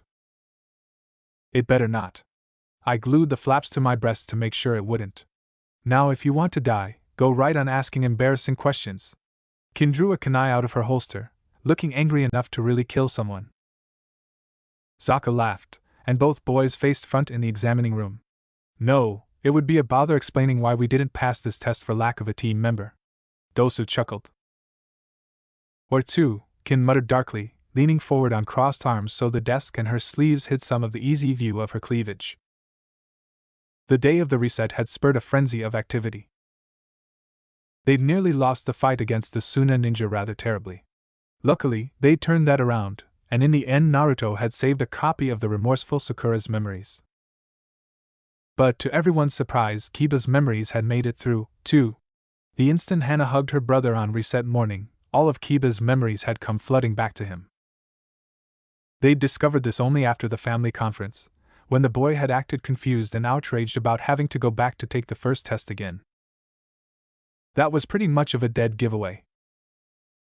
So, one of Hana's clones was off explaining the situation to him, things her brother had to know as a provisional friend of the clan, just as Temari was saying the same things to Sakura, where she was also declining, on Naruto's behalf, the Pinkette's offer of sex, much to her shock and amazement, even though it got explained she'd be taught ninja skills anyway. Kiba's unexplained arrival had led to some excited discussions among Clan Kitsune, not the least of which was how, exactly, his sister had done it so that it could be duplicated, so friends and brothers, fathers and teachers could be brought in as well, multiplying the number going through the resets, and potentially the strength of Konoha. Hana had faithfully relayed what she'd known about what had happened, which wasn't much. However, it was Kyubi who was the real surprise. They'd sought her out in an agony of frustration, knowing this was possible but unable to reconstruct how, when the demonist just up and explained it. Oh? You mean you didn't know? The fox had inquired innocently, having been in a more natural-looking clone, for her, these past few resets, playing in the forest chasing rabbits and butterflies. I hadn't realized you hadn't known all along. Sometimes you act so fox-like it's hard to grasp you didn't come into being with the regular instinctual understanding of this. She hopped up on a cushion, finished chasing rabbits for now, settled back on her haunches and explained, well, it's quite simple. Foxes are masters of illusions, and really this is a naturally occurring like a mirage in time, and that's quite close enough to an illusion for us to have an influence over it. The regular fox-sized, currently displaying only one tail so she didn't spook all of the guards around Konoha, shrugged in a completely anatomically impossible way for a canine. Poor things occur when time and destiny don't mesh properly. Time insisted that Naruto had to die, having jumped through that violet field, but destiny wasn't finished with him. So you get this glitch as they work it out together. Destiny always wins these things, but it would have taken a few centuries caught up in the swirl for that to occur on its own. Normally, nobody involved in these things is even aware they are caught up in them, and it would have resolved itself without anyone the wiser, most probably by destiny stepping in to cause Naruto to select one of the paths he had not taken, and rush off in some other direction, rather than jumping into that field where time would have insisted he die again. The tiny yawned, displaying her canine teeth, before curling up in a furry ball on her cushion, emitting an air of smugness. Of course, being who we are, it was impossible to trap us for long. Our natural foxy cunning makes that absurd to try. We are natural tricksters, and gifted in illusions, so this state which is both a trap and an illusion couldn't have power over us for long. Naruto kept his awareness and memories, instead of forgetting like everyone else, and figured out he was repeating almost at once, displaying his true foxy intellect. Then, of course, he took you as mates, and that enabled his gifts to shelter you from the endless forgetting. Then you had the wonderful good sense to see how superior it was being foxes, and once you'd accepted my adoption, if you will, into our magnificent species, you gained the power to shelter your own loved ones the same way he did originally, creating a harbor for their memories within the shelter of your own minds. We're also modest, I see, Kurenai deadpan. Yes, aren't we? The grinned, completely missing the joke, and preening while other girls stifled giggles at her expense. Male to female and vice versa is the only way this sheltering works. Males hold males as rivals, and females hold other females as rivals. So it blocks the trust required. So that means we can bring in everyone we want, Ino shouted gaily, happy to have her relationship to her parents restored at last. Naruto can bring in all of our sisters and moms, while we can grab our fathers and brothers. Hey! We can even bring in the whole village. Not quite, they cautioned, having stopped preening for a moment. I am a Naruto, so he has much more of my powers than any of you, and thus more capacity. Also, you are only partial foxes, having much more human left in you than Fox added, so you have far from infinite power to manipulate this illusion as you'd like. I sense each of you can only bring in one person, and due to the natural cleverness of a foxy mind, that must be someone whom you trust intimately. If you don't love them, you can never draw them in, and if you don't trust them you will instinctively rebel against bringing their mind into contact with yours, as that's where you keep all of your secrets. And being foxish, you naturally don't want them stolen. Anko snorted, lounging back and crossing her hands behind her head. No way am I doing it then. Hinata's face had blushed rosy in defiance, and she insisted, I am staying loyal to Naruto. Ino had also blushed rosy, before turning green. Yeah. The idea of cheating on my husband just makes me sick to my stomach. They chuckled at their response, and resumed human form. Since she was inhabiting one of Naruto's shadow clones, her human form was naturally the one he'd created for his sexy technique, and in this form they called her Vicky to avoid alerting villagers that their demon was on the loose. No chance of that. He's taken you as his mates. Most animals would have lost all interest after getting you with pups, but he shows no signs of ever deciding to leave you. Of course, being foxes, you had a small chance of that. We are social animals, communicating and cooperating and living together in family groups. Mated foxes will risk their lives to distract pursuers from each other or their cubs. We make truly spectacular mates and parents. As arrogant as that statement was, the assembled girls were all too busy feeling relief over that declaration to poke any fun at it. Of course, normally we match up in pairs, Vicky allowed with a roll of her head. Multiple vixens is unusual. Normally, we don't go much into that. Dogs and wolves are the ones that form packs, not us. Too cumbersome. However, I don't claim to understand human mating customs. What I can tell you on our own is that until he releases you, which, as I've told you, most animals would have already done, but foxes are too clever by half to treat something as important as mating as casually as most creatures. Would you risk your life for a mate you never intend to see again after this season? Quite sensibly, Naruto shows no signs of ever doing anything so unfoxy as unmating you. You'll have no interest or ability to mate with someone else. In fact, should you find that such feelings could exist towards a person, or they have them towards you, you'll be unable to bring them into your mind. And if they had a shelter there already, they'd be ejected. One mate per vixen, that rule, at least, he has kept. Otherwise I'd be concerned he was turning into a dog. So, to bring someone into the reserves we'd have to love them in a non-mate kind of way. Like a brother. Hannah mused, before grinning. Vicky tossed hair off her shoulder in a haughty huff. Frankly, I don't see what you humans have against mating with brothers. But yes, if you love them and not as mates, that could qualify for that part. But you'd still have to trust them with having access to all the secrets you possess. About that part, that's the second time you've said it, Ino protested. But I don't understand what you mean about stealing secrets. Vicky made a finger gesture, and suddenly they were all in the elegant manor house that served as Naruto's mind. Now they were in the total privacy of his mind. She released her own foxy accessories, tails, ears and whiskers appearing to match the rest of the clan, although she appeared far more comfortable with them on than even the most veteran of Naruto's wives. Vicky walked up to a wall, where hung a portrait of Naruto. They were in the concert hall section of his mind, and the portrait was of him playing the flute, masterfully. Beside the portrait hung several ribbons for performances well done, and a silver flute stood on a pedestal before this display. Naruto knows how to play the flute, right? The Kyuubi in human form thrust out a finger at the little display. She got several nods from confused women, wondering what the point was. Vicky then took down the portrait, flute and ribbons, shifted them all to her own gilded cage out in the gardens, hung them back up there and proudly proclaimed, "Now I do." There came gaping astonishment at this smug declaration, but to prove it, the embodied fox lifted the flute and played. Exactly as Naruto had done. They could recognize his style. Ino was white-faced in shock. Naruto won't be able to play until you put those back, will he? Vicky shook her head, smiling. Only an enemy would take those abilities he'd created away from him, Anko told the fox dryly. Vicky gave a nasty start, and pained grimace, before snatching them all up again and quickly shifting them back to the concert hall portion of Naruto's mind, where she replaced everything just as it had been before, breathing a sigh of relief as she did so. I was only going to borrow them, the demoness snorted defiantly. To everyone's surprise, Kin reappeared, having run off to get a canvas and stand from her room. These she set up before all of their puzzled gazes, and began to paint. "What are you doing?" Tenten asked, concerned. The former sound ninja smiled at all of them. "Why, I am creating a copy of a great piece of art. Want to join me?" "What are you trying to do?" Kurenai emphasized. The dark-haired girl gave off a delicious shrug. "I thought it would be obvious. If hanging this painting in my room would make me able to play flute like our beloved husband does, I want to see if creating a copy of that portrait out of my own materials would do the same. We are all in our minds right now, so it's all symbolic anyway. And I don't want to steal, only to have a copy of my own. Wouldn't we all like to be able to do what he does?"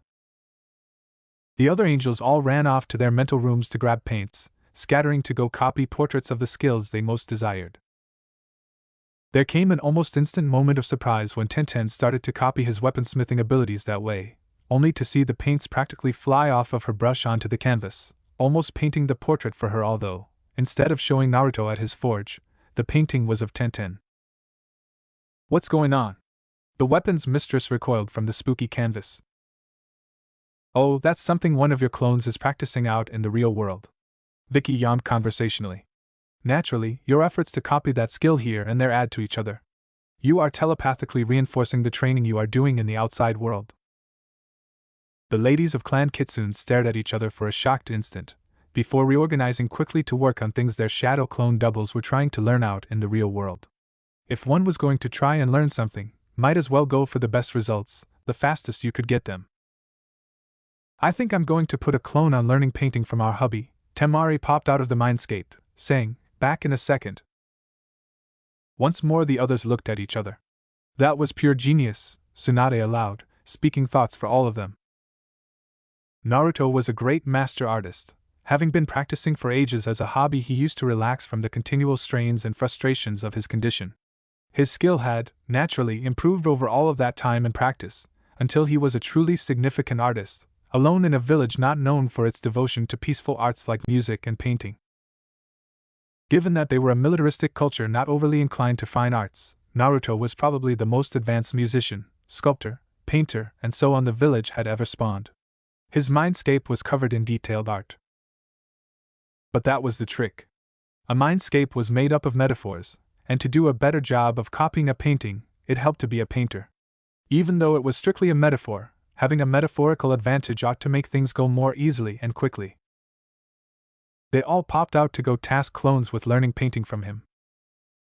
Back in a jiffy, they all set up their easels in the art workroom section of Naruto's mind around the self-portrait of him standing in an artist's smock, with a palette of mixed colors in one hand and a brush in his other, a big smile on his face as the portrait of Naruto stared at an empty canvas of his own, about to paint.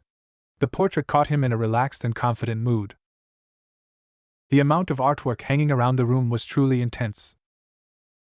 "I have a question," Kin stated, pausing as she was in the act of getting her tools together.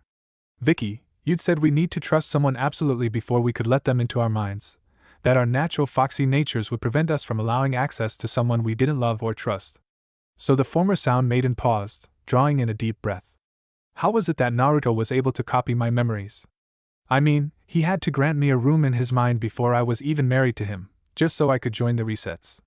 How was he able to do that?" Ino put down her paintbrush and nodded. "Yeah. That's been bugging me, too, ever since I first heard you explain it. If Naruto still loves and trusts Sakura by now, after all she's done, then he's hopeless. She's never done anything that would inspire either love or trust. That actually worries me more than a bit.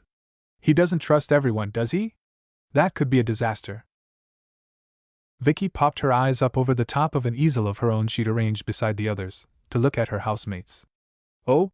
No, don't worry about that at all. I was giving instructions for you girls. The same rules don't apply to boys. For one thing, he has this seal holding me lodged in his mind, That opens up a crack nothing can quite fix. Luckily, there are few who know how to take advantage of that, and I can guard against most attempts to take advantage of him through it, seeing as how it's me that's caught in the door, so to speak. I am what's wedged his mental shields open a crack, so I'm first guardian. But for the others, boys are naive in a sweet yet charming way. What do you mean? Shizen asked, pausing and unstopping a tube of colors. Vicky gave them all a shrug. Boys are generally foolish enough to believe that any female they can dominate is trustworthy. To be fair, females are generally foolish enough to prove them right. So, to a very large extent, control can be substituted for trust by men, so Naruto can grab memories out of any females he has reason to believe are subject to him. And a girl under one of his messages promising to love him forever qualifies. And the love aspect? Ayam asked quietly, not knowing if she ought to feel horrified by that previous revelation. The Kyuubi in human form shrugged her pretty shoulders. Because of the crack in his mental shields, it doesn't have to be much, and Naruto is one of those rare people who's willing to love anyone a little bit. Why else would he have been so concerned about becoming Hokage and protecting a village that hated him? I'm so very sorry. We wanted to keep it a secret until we could surprise everybody, Hinata's shadow clone mourned. Naruto and Shizen looked down upon the pale body stretched out lifeless on the medical table, deep below the surface of Konoha, in one of Orochimaru's hidden laboratories, where they'd discovered them hiding out. Why did you use the original? Shizen queried, noting that her husband was too choked up to do so for himself. The three of Hinata's clones she'd left behind to perform the procedure on her original body all looked terrible, but no worse in their grief than Naruto. Because it was an invasive medical process, the cellular alteration was too close to damage to perform on a clone. It had to be her. None of us would. It worked, but only for a few seconds before she. Inside a planter a couple of feet away, a trio of cherry trees stood about 3 feet high apiece. Crying and grieving, Naruto reached out with trembling hands to draw a sheet over the pale, dead face of his most beloved wife, the one who'd always believed in him, trusted him, and the first to love him. Shizen formed extra clones to summon all of the wives. Naruto would need them now. And she also sent off one extra to report to Anko to flunk Naruto out of the tests immediately. It didn't matter her excuse. Their husband would be too far gone with grief to do anything until they'd reset, and he had Hinata back. That couldn't happen soon enough, actually. Shizen took one of the clones aside, and whispered, "Okay, you are going to tell me everything you did. You get credit for the discovery once we complete it, don't worry about that, but this process is too much for one of us to do alone. You're going to brief us all on what you did, how it went, and what went wrong, so we can help you get it right. Hurting Naruto like this is just not something any of us want to do, so you can't be permitted to go playing around with these experiments unsupervised again, alright? This is now a project for the whole clan, and we work on it together. Alright?" Hana, when she arrived moments later, echoed those sentiments precisely. Yugao would repeat them again moments later, and Tsunade not long after that. Hinata would have her medical badge, just delayed until they could get her to live through the bloodline implantation process. Anko failed Naruto's team out of the tests for being loud, obnoxious brats, when they hadn't said a word, the moment she announced the second stage. The wives kept the knowledge of what had happened from his various clones so they could go on with the ordinary business of training, and copy over Sakura's memories again that evening as she went to sleep, so they didn't have to explain things to her all over again. Hana, on Kyuubi's advice, was able to do the same for Kiba. Meanwhile, another Naruto had been making his own way around town for his own purposes. That clone had been tasked with finding some of Konoha's summoning seal masters and learning what he could of their art. Finding a place of business had been no problem.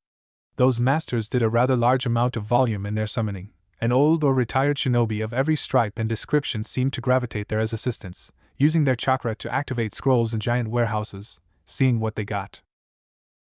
It was a great retirement scheme for people whose bodies would no longer permit them to go about doing active combat, but whose minds had been trained up in how to use and focus chakra. Excess socks got baked down to charcoal and used to run furnaces to heat buildings. Everything else got sorted according to type and catalogued. What they knew how to recognize got used, and some of the rest got fiddled with to see if anyone could figure them out.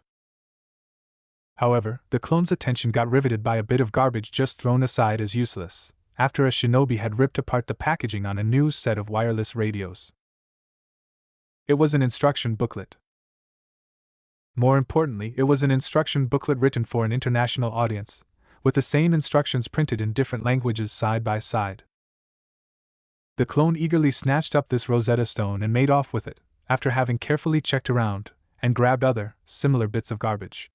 A long time ago, he tried translating a book on chakra control theory, as it had been one of only 2 available that he could find in the teacher resource library for the ANBU classes. Despite countless hours of trying, he'd never been successful in translating the unknown language that book had been written in. He could recognize the characters as katakana, but the words and meanings? No, he'd been hopelessly lost. Only now he was found, because he had there a small handful of books printed in both his native Japanese and this other language, the ever-mysterious English. It was all he could do to avoid cackling as he devoured this clue. Naruto pivoted lightly on the grass of the Kitsune compound, practicing the Hyuga heavenly spin technique. He mastered the art of expelling chakra from every point on his body a very long time ago, just as another exercise for perfecting his lousy chakra control. Having seen Niji do this, and having heard the theory behind it, it had been a simple step to realize that it could help, as any chakra manipulation exercises at all improved his ability to command his massive reservoirs. Command of those massive reserves had been a worthy goal for a long while, but now that he had a genuine copy of the Hyuga bloodline abilities, he had a use for that technique itself, the way it was intended to be used. He also had chakra reserves to be spending it profligately, using the perfect defense more times, more often, and longer than any Hyuga who'd ever lived. Where they had to time things perfectly, so as to use the energy-wasting technique for only the briefest amounts of time, Naruto had no such limitations. That made it easy to learn how to use, comparatively. He also had the opportunity to fully master the Gentle Fist, since the Kyuubi had added those eyes to their bloodline. And he had to admit that as a soft style with less emphasis on strength to do its damage, he would be more deadly at this style than any other he knew, so long as they stayed trapped in resets. Having copied Niji's use of it was also a substantial advantage. He'd never be as fast as the Hyuga prodigy so long as his physical development was stalled, but that was no excuse not to fully master everything he could about this now, when, in spite of not matching Niji, it would be his best fighting style. Of course, there was another reason for his Hyuga-centric training today. Hinata had unintentionally killed herself performing medical experiments to implant the bloodline allowing wood techniques. While Naruto loved all of his wives, Hinata had a special place among them, as having believed in him and supported him so much longer than any of the rest even before she'd had any clue about the resets going on. The favors she'd done him, loving and believing in him, and in being his friend when no one else would, created a bond that nothing else came close to. He couldn't stand to lose her. He could laugh about Sasuke getting nut, or shrug about Sakura bleeding to death, yawn over most demises and cheer over the deaths of Konoha ninjas so long as they were funny, but anything threatening to Hinata hit deep right in that protective area that triggered his most primal responses. Nothing could be permitted to hurt her. Nothing at all. But he couldn't deny her anything she wanted either. And having come so close to perfecting the medical implantation of that bloodline, she'd wanted to finish her work. He had to agree on one aspect. Those wood techniques made for a powerful addition to the clan's arsenal. They were rare enough that few counters existed for them, powerful in their own right, versatile, and a great way to play with the minds of Sharingan donkeys, since they couldn't copy them. It also had more non-combat utility than any other ninja technique, except perhaps for the Shadow Clone. So, while on the practical front, he had to agree to the completion of those experiments that could lead to Hinata gaining those abilities. He didn't want her hurt. Of course, with Tsunade and Shizen there helping, actually the whole rest of the clan, including himself, Naruto wasn't about to be left out of this. There was a substantially reduced risk of errors. Their accumulated medical skills had already plugged several of the holes Hinata herself had overlooked. So it seemed a very reasonable risk. Everything built upon the bloodline-sharing medical techniques they, as a clan, were already well familiar with. That part was completely understood, in detail, by them better, even, than Orochimaru, who'd started the work on this process. It's just, the part they understood was only a piece of this. Bloodline-sharing techniques wouldn't work to pass on abilities taken from anything but fresh tissue, and no living samples of a wood technique user existed. The first Hokage was dead, and Tsunade did not possess an active bloodline from him. So the only tissue samples to work from were stuff that the regular, known bloodline transferal practices were useless on. Orochimaru had struck out into new territory with his experiments, and he had never cared for the welfare of his test subjects. Those notes he'd left behind, while startlingly complete and accurate, had also stopped short of real success. The snake Sannin had begun testing far before any competent medic would have counted the procedure safe to try. Orochimaru was brilliant, clearly a genius, a mad one, but still a genius.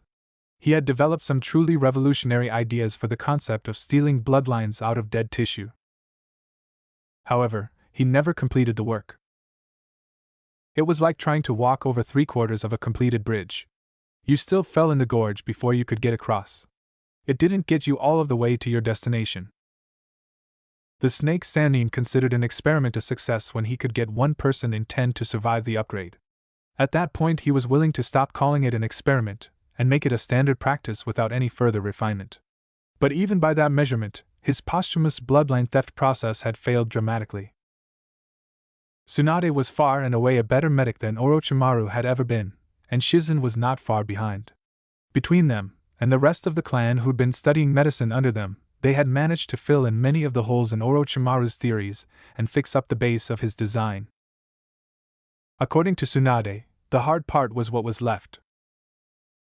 Even granted the specific body of knowledge Orochimaru had left behind in his research notes, Tsunade cooperated to provide living, if dormant, samples of the bloodline, and all of the work they had done to refine and improve the process. Chance of survival was fairly dim indeed. Even using Hinata, on whom the process had been done once before, and thus the person on whom they had the most copious research notes and material, the survival chance was only something like 1 in 10. For Orochimaru, that would be fine. He'd stick something like that into mass production. But for Naruto, where Hinata was concerned, it was so far into unacceptable that he barely restrained himself from forbidding them to proceed. And he'd only just managed that because of Hinata's personal plea to him that he not. They'd obey him if he gave such an order, but no one would be happy to have come so close and not succeed in such a potentially vital area. Darn it! Not even Naruto would be happy to have come so close and not go the rest of the distance. But this was Hinata. She'd die again, he knew it. And, even though that was temporary, and despite the fact that they'd learn more about what not to do while doing it, and thus have a far better chance to make this work on everybody else, not to mention they only had to get the process to work once, then they'd ever after be able to repeat those steps exactly to grant the gifts to Hinata again. Dang it! It hurt to see her die. No matter if it was temporary. The boy threw himself into his practice of Hyuga techniques with redoubled fury, determined to distract himself, even if he was only a clone of Naruto. The original had insisted that he lie on a medical table beside Hinata, with the work proceeding in parallel on him at the same time as her. Because, dang it! If she was going to die, he, sure as anything, didn't want to live through it. All of Naruto's clones were having similar problems distracting themselves while the research process into gaining the wood bloodline continued. Naruto stepped out onto the grass under the forests of Konoha, turning this way and that, lifting one leg, and assuming various martial arts stances for Ebisu. It had been an age or so since he'd last seen the special joining in his capacity of teacher, and the boy had long since more than fully mastered the last lesson he'd received from the closet pervert. So, he'd felt it time to see if the guy had any last tricks to impart. So he'd faked a copy of the Hokage's encrypted note to the guy, this time complete with remarkably well-forged security seals, so he could be getting this training while still undergoing the exam. Ebisu carefully adjusted his glasses, critical of the boy's form. Very well, tell me what techniques you already know. Naruto sighed, beginning again the litany. My basic 3 are fully mastered, sealless and almost traceless. My essential 8 and traveling 10 likewise.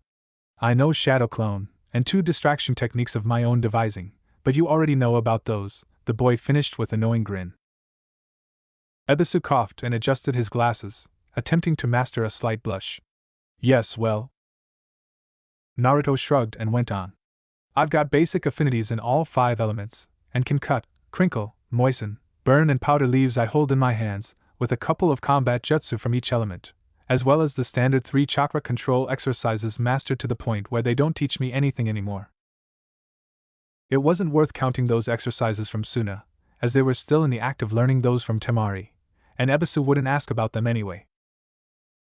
The special Jonin's jaw had dropped, but he mastered himself and adopted a stony expression. "Show me," he commanded. So Naruto did. Ebisu began sweating, glancing back down at the Hokage's note from time to time during this demonstration. The note was clear. The encrypted message said to teach Naruto something, preferably a low-ranking jutsu, or something more basic if he needed it. The teacher's impulses had been to show the boy the least advanced thing he could get away with while still following the Hokage's instructions. It wasn't in his mind to be terribly helpful to the demon brat, only to stay in the good graces of the Hokage, so he could retain the job of instructing his grandson. Sweat droplets ran down the teacher's face in lines as Naruto showed him proficiency after proficiency. No wonder the kid had been entered into the tests. He'd have been a shoo-in for that rank for sure. Guiltily, the teacher began wondering which of the blonde's teammates must have gotten their team thrown out. He'd felt sure up until this demonstration that if Team 7 failed it would have had to have been due to Naruto, but the village pariah had obviously been concealing hidden depths. His skills were extraordinary. Not that Ebisu had believed his eyes before he tried every illusion negation technique he knew on the lad. But this was Naruto all right. The demon container was coming to the end of an impressive sum of jutsu, more than Ebisu himself knew, really, and the special jutsu was running out of excuses.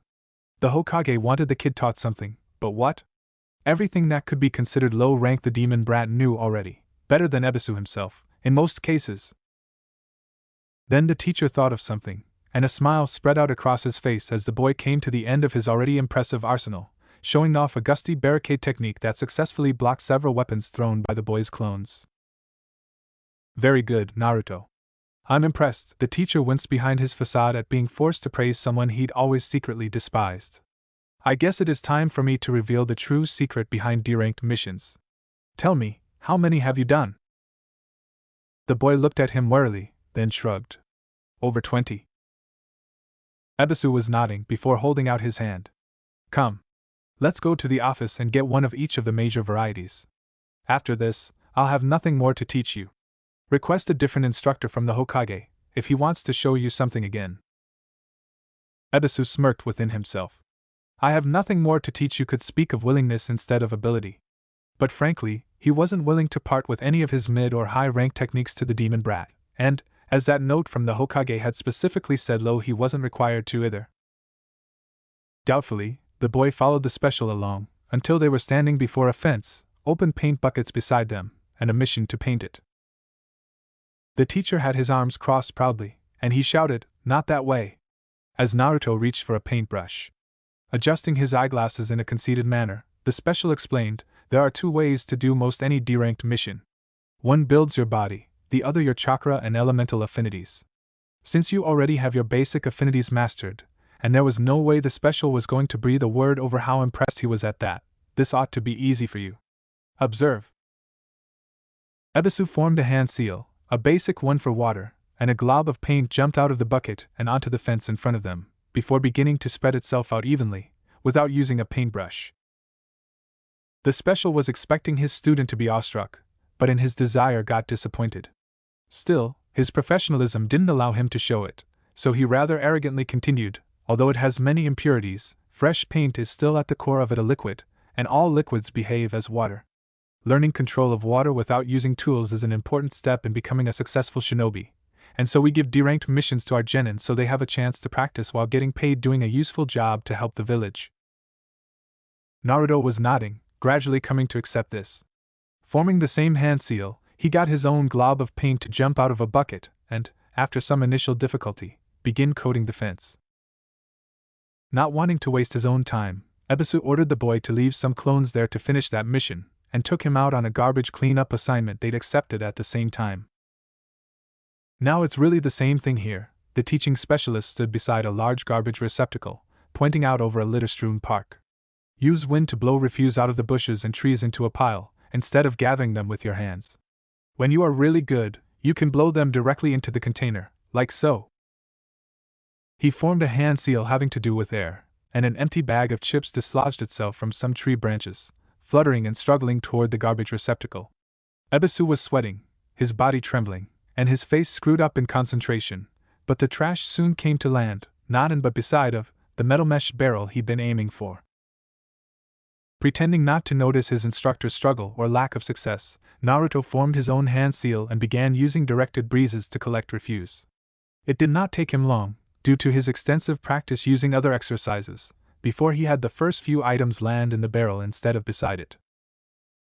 Once more, Ebisu ordered him to leave some clones there to finish the mission, and took him off to empty a septic tank, explaining that the sludge within was a form of mud, and earth techniques were best practiced using mud, as it was considerably more mobile and responsive than dry dirt was. There was also substantial motivation to get your control right, so as not to get any on yourself. This time Ebisu stood back a far distance beyond easy splash range and asked Naruto to form an earth hand seal he showed him, then begin to use chakra to clean the septic tank, manipulating the contents to do as he wished and empty the system that way. Naruto obediently formed a few clones and began. We have low-ranking missions associated with most forms of training, the teaching specialist explained as he immediately led the boy away, not waiting to get pranked with stuff out of the sewer line. It turned out the practice mission for fire was something Naruto had never done officially, helping out at a local bakery.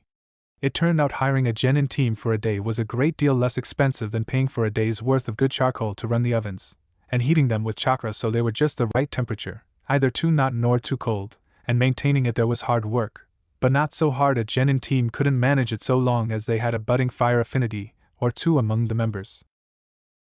Surprisingly, although he had an advantage on this with all of his work using chakra on forges doing metalworking, it turned out to be a different kind of exercise than he'd worked out for himself, so Naruto could still benefit from the experience. After they'd left behind clones doing that, Ebisu taught him, it is thanks to lightning users that our towns have functional electrical systems. It took their sensitivity to their specialty to sense the flow of energy and connect things together to get us to where we could assemble anything usable. So the next mission was doing electrical work on an old lady's house, trying to find the faults preventing parts of her house from having power, so they could fix them. It turned out the place was far overdue for being rewired completely. But tracing everything, telling if it was live or capable of being live, and seeing where those faults were taught mid-level chakra control, especially in the lightning element, better than anything Naruto had done before. Previously, he'd been forced to go from low-level elemental affinity training, all of the way up to extremely high level, skipping out on all of the steps in between. So, while this wasn't entirely new, it still managed to teach the boy things on a level of detail he'd previously been unaware of. It was like that for all of those D-ranked chakra exercises. Leaving a few clones to play handyman and fix everything, Naruto allowed his teacher for the day to lead him away, presumably for another assignment. Babysitting has all of the same elements as most bodyguard missions, Ebisu taught, leading him out to a park. As does walking dogs and helping out the elderly. Recovering lost pets is excellent practice for later search and retrieval assignments, so if you look at them in those lights, those missions teach valuable, practical lessons on future shinobi life. Now, given that, what do you think could be learned by grocery shopping? Intelligence gathering, Naruto shrugged, having come to that conclusion long ago shopping with Ino, even before she'd begun resetting with him. You are given a set amount of money and time. Any savings you make without a reduction in quality is money you get to keep. So finding the best buys is crucial. But you can't take too long looking or you fail the assignment. Yes, Ebisu agreed, slightly deflated, and impressed in spite of himself that the student knew the answer. So, what would you say about gardening? Survival practice, the child shrugged. Learning how to recognize edible plants, telling them apart from weeds, could keep you alive in the wild if you ever have to forage for your own food. And there is no substitute to handling the actual plants for learning how to recognize them. His teacher nodded. Excellent, Naruto. He paused to stare up at the sky for a moment. Package delivery is a typical ninja assignment even for, it's just the stakes are higher out in the world. All these are the real ninja training assignments, preparing you for your future. Properly done, they teach more than just teamwork, but how to function on missions you should be taking every day as mature ninja. One of the most prized D-rank missions is helping out at a slaughterhouse, butchering animals. You do not get better acquainted with blood and carving flesh in any other way, not even in combat, than in killing and carving apart meat animals for sale. Those who have done it are far less liable to freeze in any combat scenario. Ebisu adjusted his glasses, then folded his arms, staring off to the distance. What most teachers ought to do, but forget to, is have their team only do each of the practice mission assignments like babysitting, dog walking, or package delivery, only once or twice to get the basics down before they split one genin off to be an opposition force for testing the rest of their team. The bad genin tries to prevent the two good genin from completing their mission assignments, with their joining on hand to stop anything from getting out of hand, and reward good thinking. They should also trade every mission, which one of them is the opposing force, so each genin gets practice working both sides, offense and defense. The teacher shrugged. They use thrown fruit or water balloons instead of kunai, but a splat of jam is enough of a marker to say if this assignment had been real, your client would have been dead. Of course, getting hit by a ripe fruit is enough to take an attacking ninja out of the action as well. So he has to be careful to either be stealthy, or take down the guards first. The special actually smiled down on Naruto. Because, you see, as ninja we can be expected to try to attack targets who have bodyguards, prevent enemy extraction teams from capturing our agents, stop enemies gathering intelligence to use against us, or intercept valuable packages they are trying to deliver, as often as doing those things ourselves. So we have to practice both sides of each style of ninja assignment. A truly thorough instructor will have his team continue on in these mission training exercises until he has 2 bad genin, and only 1 good one for each test, to teach them how to think out of situations where they are on the defensive and outnumbered. It is a remarkably valuable teaching tool. The blond boy's eyes widened, able to see for the first time what he meant. The real secret of those D-ranked missions was that the assignment was not the teaching tool, it was the opposition during it. It was the paintball of ninja, and taught everything they needed to know, without the dangers of actually doing it, instructive in a way that nothing else they'd done could match, so they'd be prepared for when it actually happened. So, why don't any of our do it? The boy quietly remarked, thinking he already knew about Kakashi. This sounded too much like a prank war, where a bucket of water falling on your head could simulate a deadly trap, and that guy wouldn't have wanted his precious Uchiha to look or feel bad losing to the village troublemaker, who'd done such things to join an ANBU. Whereas teaming the 2 boys up against Sakura would just have been sad, and not taught them anything, except, perhaps, overconfidence. Prestige, mostly. The instructor shrugged. Genin graduated from D-rank training assignments only when their teacher feels they are ready. Saying your team is ready faster than most is a status symbol, a hint they might be geniuses. Only since virtually everyone does it anymore, it's lost the glamour and respect it once had. Now it is expected. Actually, since the Graduate My Team Fast Race has been a going tradition for so long in Konoha, most instructors don't know how to take advantage of the D-rank training tools anymore, since their own instructors passed them early, and they did not get to learn those lessons themselves, so do not pass them on to others. When Naruto looked up, Ebisu had gone, having completed his message. Kurenai was once an academy instructor. Having different areas of specialty and emphasis than Irika, she still had loads to teach Naruto on basic ninja subjects. And of course, the girls could also use a refresher. They were just about to start when a pink-haired head poked in. "Alright, Sakura. You may join us," Kurenai allowed. "We are going over all your old academy lessons together to reinforce our fundamental skills and make sure to catch any material you may have missed learning. If you feel that's unnecessary, you may leave at any time, but kindly don't interrupt, as there are people here who really need this material." "But what is Naruto doing here?" Sakura pointed. "These are kunoichi lessons, right?" Kurenai treated herself to a small grin. "Naruto is a shapeshifter, and can make for a more convincing woman than you, dear. So these are important for him, probably more so than you, to whom a part comes naturally."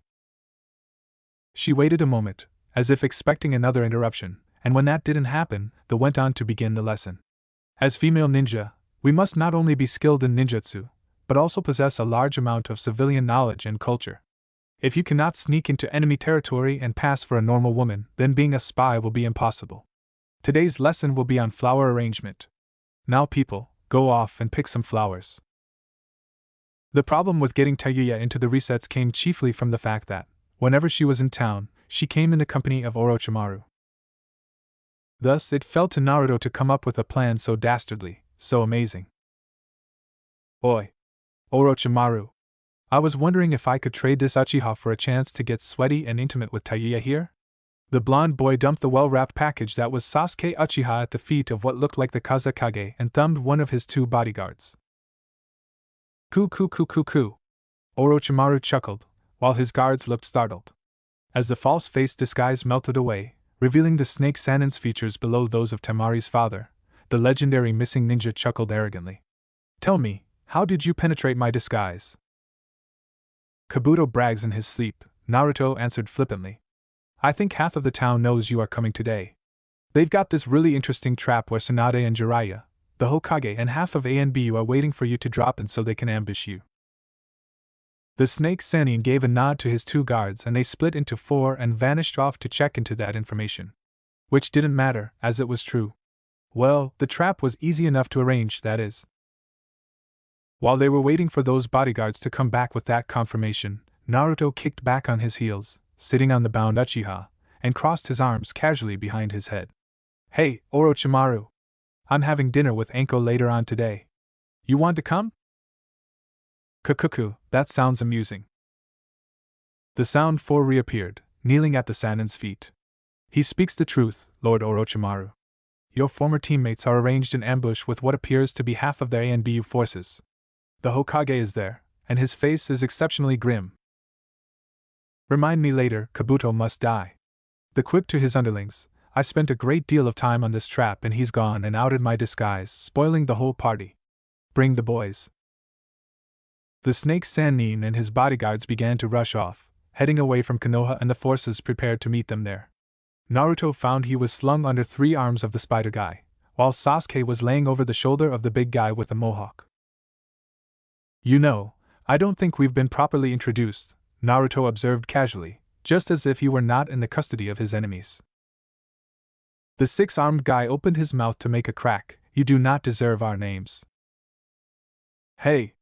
I'm not a prisoner. I'm going along willingly, and figured we could be polite about this. The group stopped, and the spider guy sprayed Naruto over every inch with golden webbing, mummifying him and binding him fast. So you aren't our prisoner? Prove it! The guy laughed. Naruto's body switched out with the six-armed guy, trapping him within his own webbing, then hit him with 1,000 birds, blowing a bloody, gaping hole through his chest and killing him instantly. Sasuke's eyes went round. Naruto buffed his fingernails, and cockily declared, proof delivered. I can resist if I want to. Even Orochimaru was impressed. Performing even so basic a technique while completely immobilized was no small feat, and to body switch with another ninja was the hardest form of that trick of all. It could be done, but it put the user's skill at the technique up against the body switching skill of the one resisting it, and it was not an even comparison, as ability cancelled out ability, and there still had to remain enough of an advantage on the user's side to pull off a successful switch. So it could happen, but only when the contest was greatly unequal, or when the subject of the switch was caught off guard. They could freely assume the Sound Ninja had been surprised by the jutsu, they all were, but to pull off such a switch when both bound and immobilized? That was impressive, even by Orochimaru's standards. He smiled. The one you killed was called Kidomaru. These others are Taiya, whom you seem to have heard of. Jiruba has the Uchiha, and the two-headed person behind you are the brothers Yukon and Sakan. I, as you know, am Orochimaru. Yeah, the guy who can insert himself into an opponent and manipulate cells as an assassination technique from within their own body is behind me, ready to attack. Naruto waved it off flippantly, then grinned. But it might interest you to know that my chakra is toxic, destructive even to my own body. I can recover from it. Don't count on them being able to. And that goes for the chakra-draining earth dome of the big guy too. Interesting. Orochimaru licked his lips with a freakishly long tongue and took a step forward. Don't tell me Kabuto leaked that information, as he didn't know it. Who are you really? Naruto grinned. They'd fallen for that lie? Sweet. Chakra was chakra, and being his own, it didn't hurt him a bit. Neither did the Kyuubi's, as the seal was designed to prevent that. Really, what moron would his dad have been not to take that precaution? The boy posed. I am Naruto Uzumaki, living container for the nine-tailed demon fox, the most despised person in Konoha. And I'm tired of them holding me back and sabotaging my progress. Really, The best lie was 90% truth. Kukukuku, Orochimaru chuckled, stepping closer again, before gesturing to Tayuya. Tell me, why would you want a flat-chested tomboy like her? She's ugly and doesn't care for herself or her appearance. Her limp red hair is uninspiring and, sadly, her best feature. She has a foul mouth and curses constantly, as if completely unable to restrain herself. She is poorly mannered and crass, with no compassion for others. Why do you want her? Naruto stared at the missing ninja straight in the eyes. I was hoping I could convince her to change sides, turn traitor to you, and feed me information on all of your plans so that I, a genin, could defeat you personally. Ha ha ha ha ha. The snake Sannin broke out in a full-on belly laugh for the first time in all the while Naruto had known him. Naruto shrugged and crossed his arms behind his head, examining the sky. You want to know? Fine. My first team had a girl on it who was pink-haired, flat-chested, and the rudest thing under the sun to me. I can take a little abuse, but frankly I was looking for a chance to break her in memory of the teammate I left behind, who deserved to suffer. Fine, have her. The, greatly amused, waved Naruto over to his subordinate, whose eyes widened in shocked surprise at this announcement. Seeing via a quick glance that her leader wasn't going to defend her, the red-haired sound maiden assumed a battle stance and brought her flute up, glaring at Naruto. Don't come any closer. You aren't going to break me, you censored. Oh boy, is this really censored? Naruto raised a finger primly. First rule, naughty girls who use filthy words do not get any treats. Censored, like I censored you, censored. What censored is the censored of your censored? Naruto turned to wince at Orochimaru. She is a foul one, isn't she? The pale just grinned. Don't you censored me? You censored of the censored, in your ancestors censored. The censored, mountains of the censored, in your censored, homeland wood censored, the pretty amazingly censored, your censored, remains. Put a censored balloon up your censored. The blonde boy winced even worse. Yup. That's pretty foul. Censored. The next thing Tayuya knew, the boy had body switched for her flute. In a moment, he had her immobilized from a temporary paralysis technique shot at point-blank range. And the first thing he did was gag her, then whispered in her ear, Now Tayuya-chan, you are going to get something I normally reserve for people that I really like.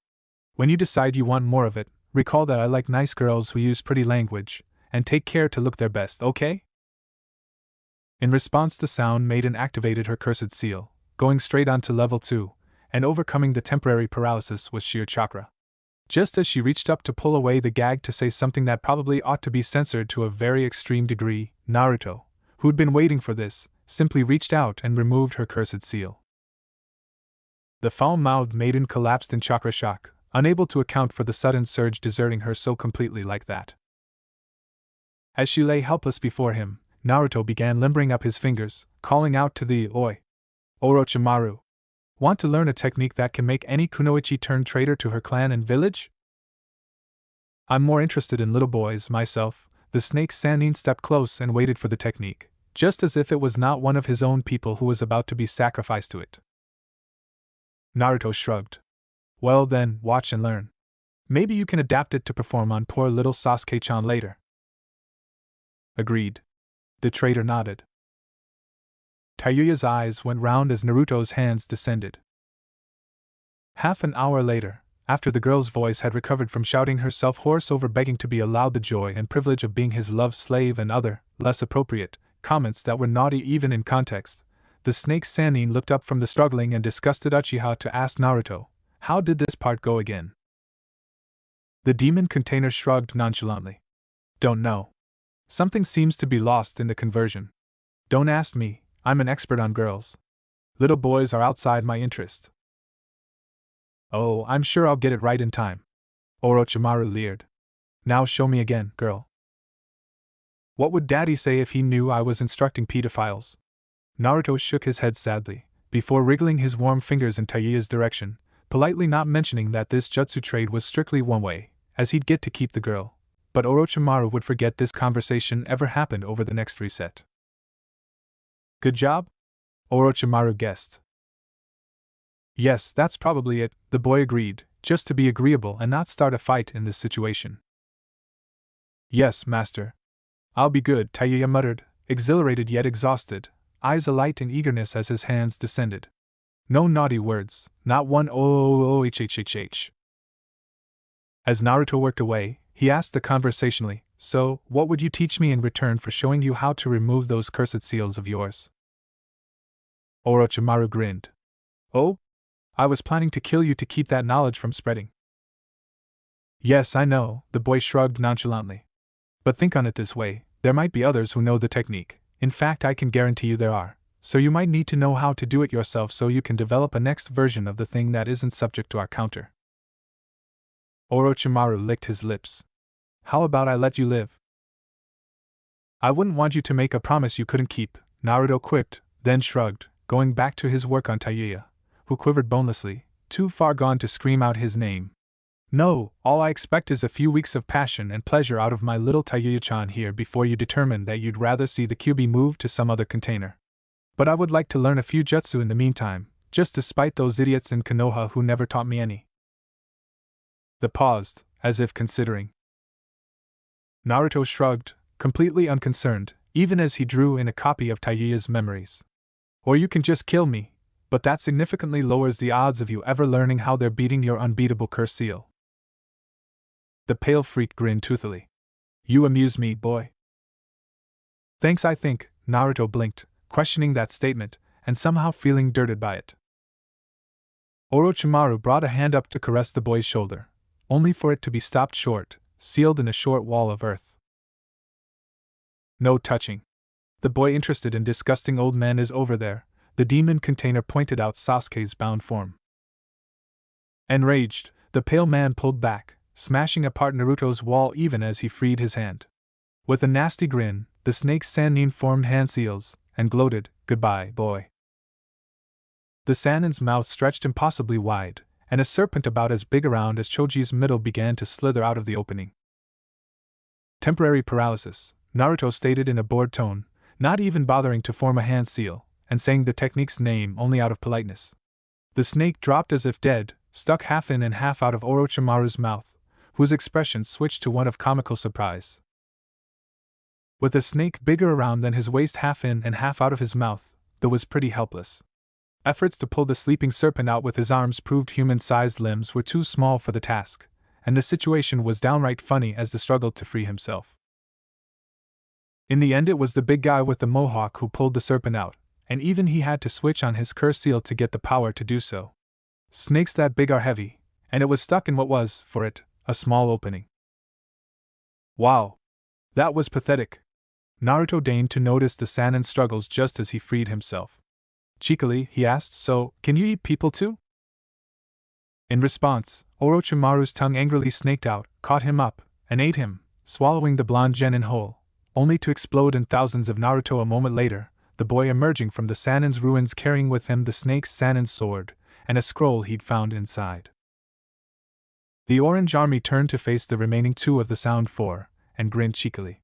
"Now I think you should ask yourselves one question," they chorused. "Do I want to fight thousands of the guy who has already casually killed my boss, killed one teammate, and taken another out of action?" Taiyuya moaned in a puddle of girly pleasure at his feet. Jirubu and the merged brothers broke and ran. The boy chortled, hands perched cockily on his hips. "I wasn't expecting that to go as well as it did. I'll have to remember this pattern for use again later. I may have to do this often, for a while. Oi! Taiyuya! Get up! I'm going to go introduce you to our clan. You'll have friends and sisters there, if you are willing to be a friend and sister to them in turn." He helped the young lady to regain her feet, and started the march back to Konoha. "We've got to get you ready to get yourself out of this mess. I can't be expected to rescue you from the snake freak every time, you know. One of the first things you'll want to do is learn how to remove the cursed seal. Here, it goes like this." It came as no surprise to anyone that the information the QB imparted as to how to bring more people into the resets spawned a great deal of excitement and debate. However, it also had some rather unexpected reversals. "I want to bring Guy into the reserves." "No way! I want to be the one to bring Guy into them." "Okay. I don't care which of you two gets Guy. I want to bring Lee in. Hey! No fair. I wanted to bring in Lee. Yugao turned away from where the younger girls were arguing over who got the privilege of bringing in the clan's two most favored allies. No sooner had the information become available than Yugao had tried to bring in Hate Gecko. But that had failed miserably.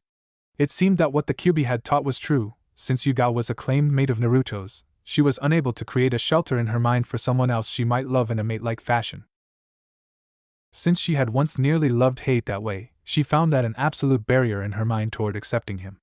The mere possibility that romantic feelings could exist for her former boyfriend again had prevented her from bringing the former flame into her mind.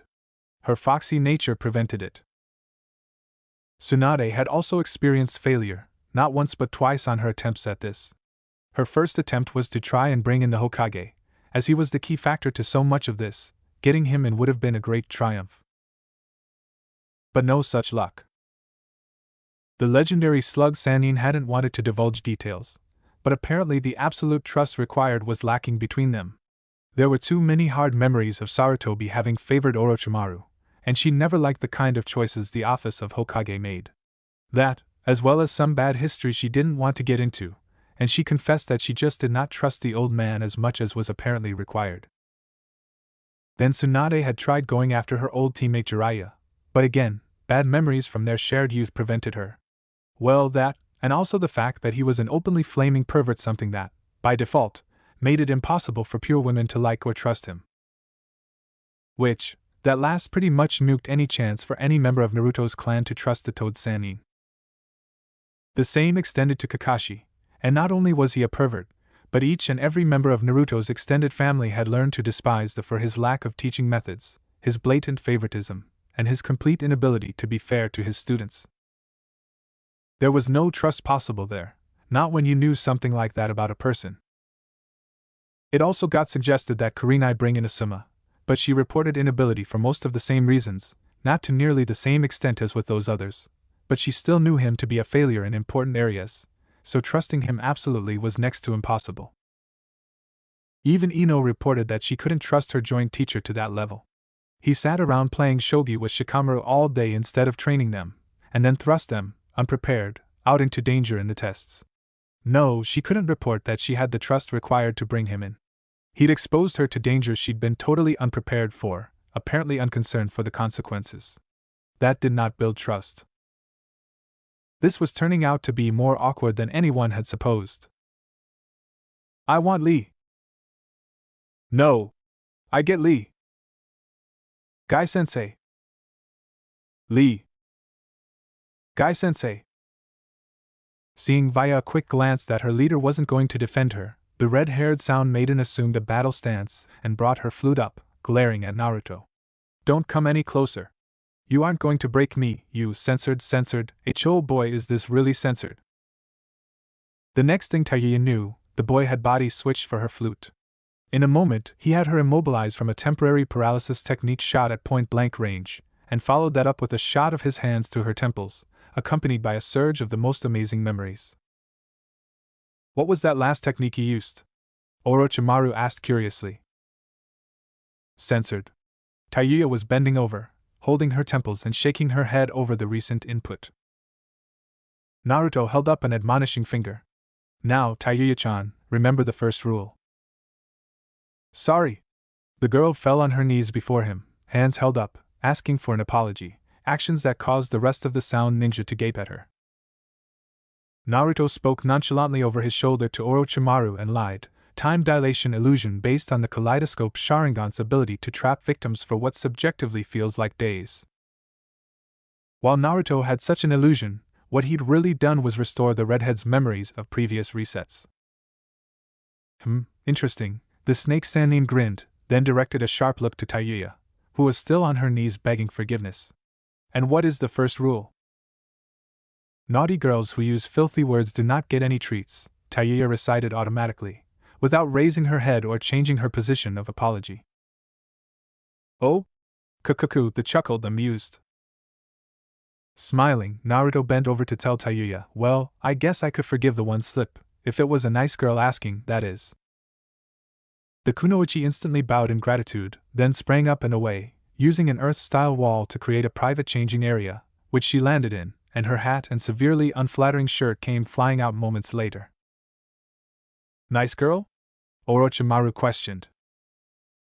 Naruto shrugged and tossed the package in, and Tayuya emerged a moment later wearing it. Raising a finger, she quoted, "Nice girls use pretty language, and take care to look their best." The rest of the Sound Ninja's jaws dropped open, looking at her. The former tomboy, who dressed like she'd robbed sackfuls of old clothes taken out of the dumpster of an all-boys orphanage, simply gleamed.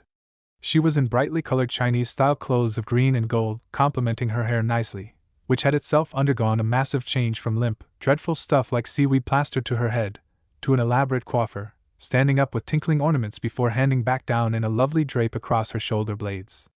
Makeup and grooming were also present, having been applied by Jutsu in seconds after her brief but thorough water jutsu bath.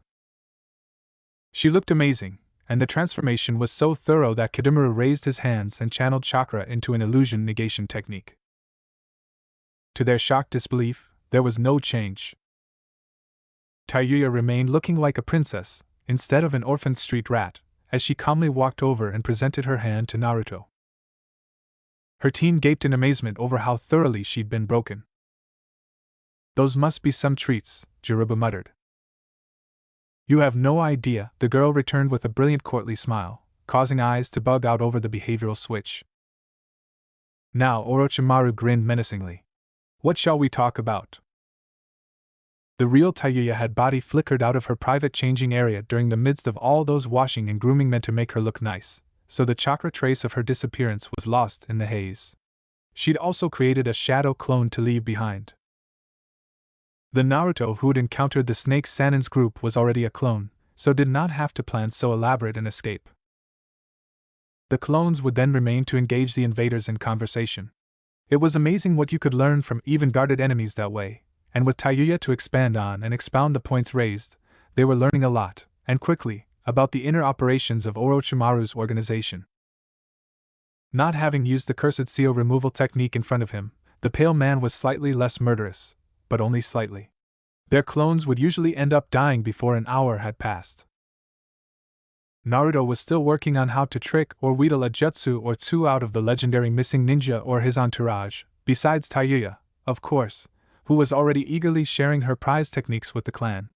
Stripped of all of her stage magic and non-essential trappings, what she had was a way to create puppets out of pure chakra, formed however she wished, and control them at a distance and indirectly through coded musical notes. It was a devastating technique. "Lee. Guy-sensei." Kiba was shaking his head. "I never thought I'd see the day when Guy and Lee were prizes in a chick fight." Naruto grudgingly nodded. "Yeah. I gotta admit I never thought that we'd be hearing that mantra in a girl's voice." "Lee. Guy-sensei." Hinata had finally gotten the wood bloodline.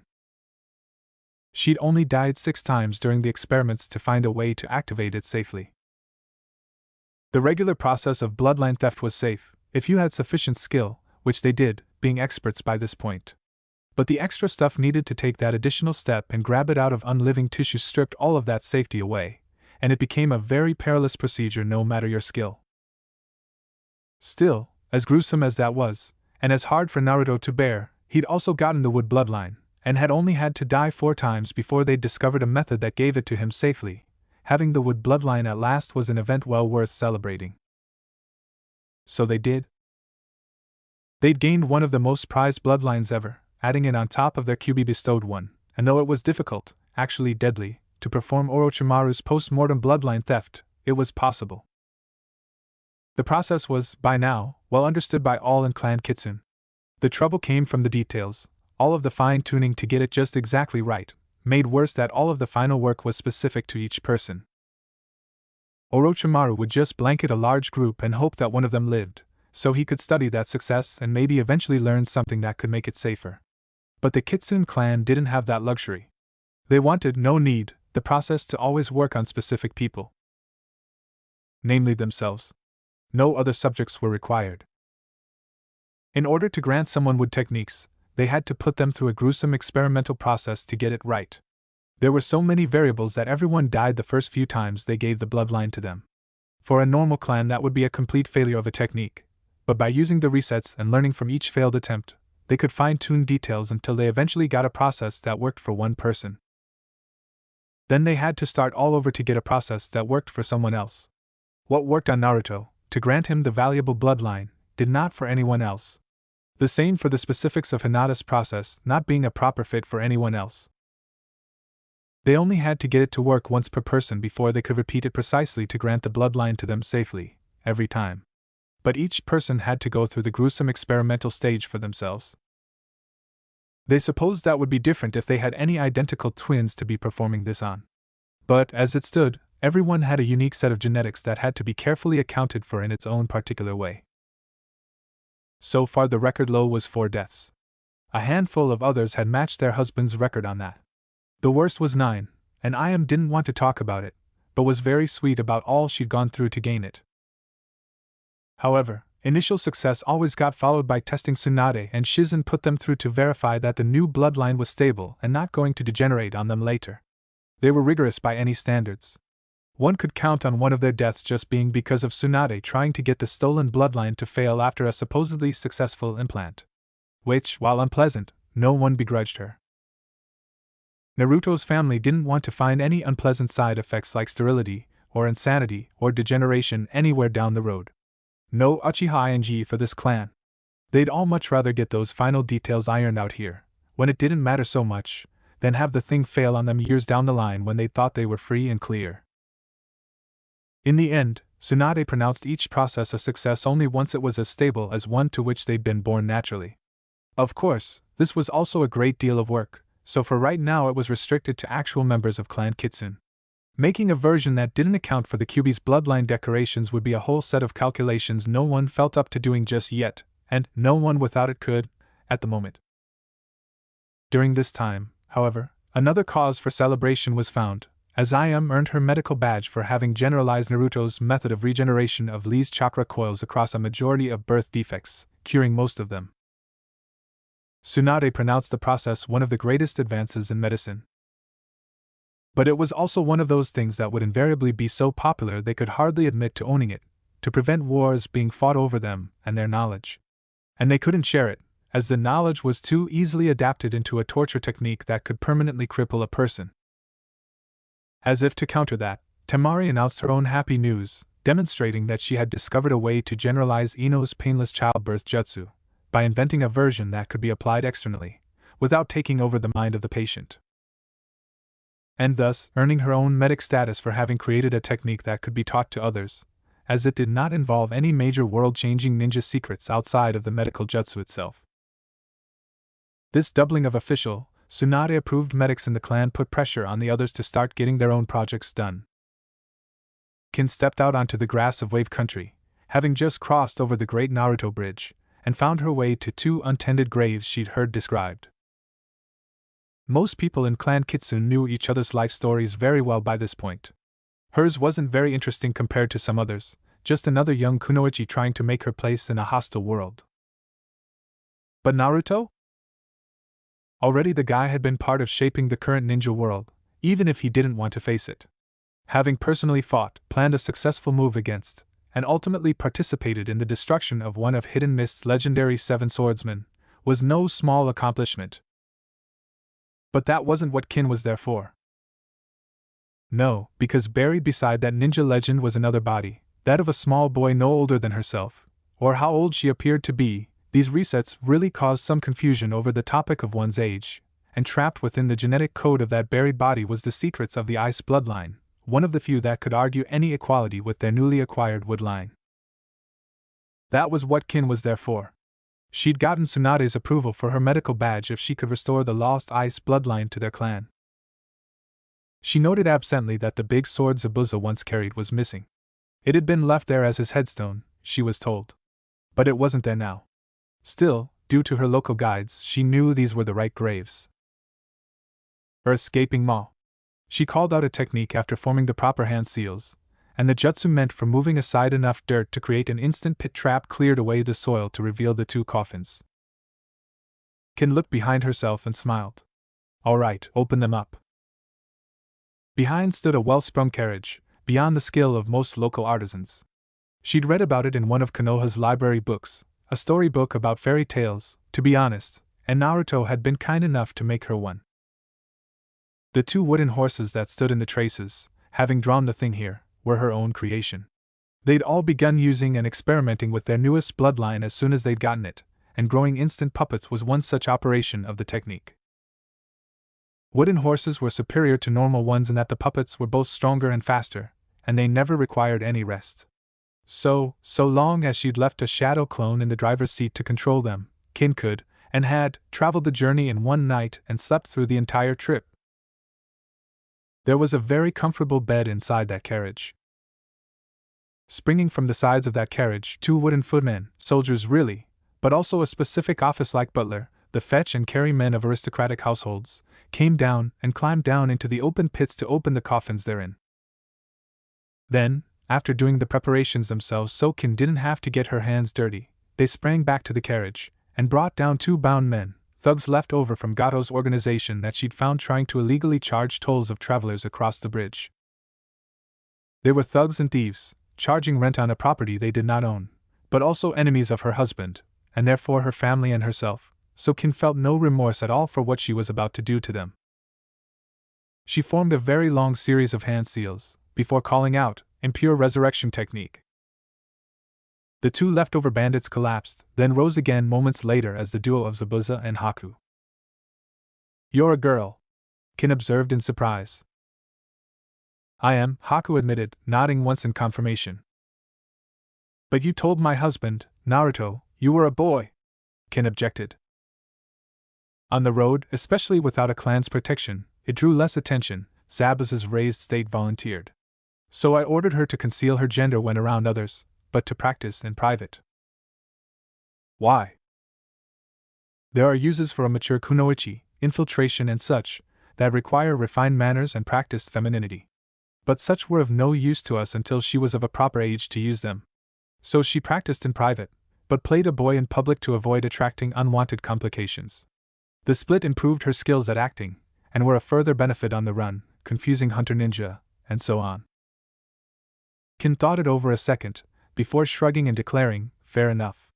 You 2, go down and grab your real bodies. I need the genetic data of Haku's and I promised Enko I'd bring back Zabuza's so she could experiment on him." "Why did you raise us this way?" Zabuza asked, going to do as she'd asked.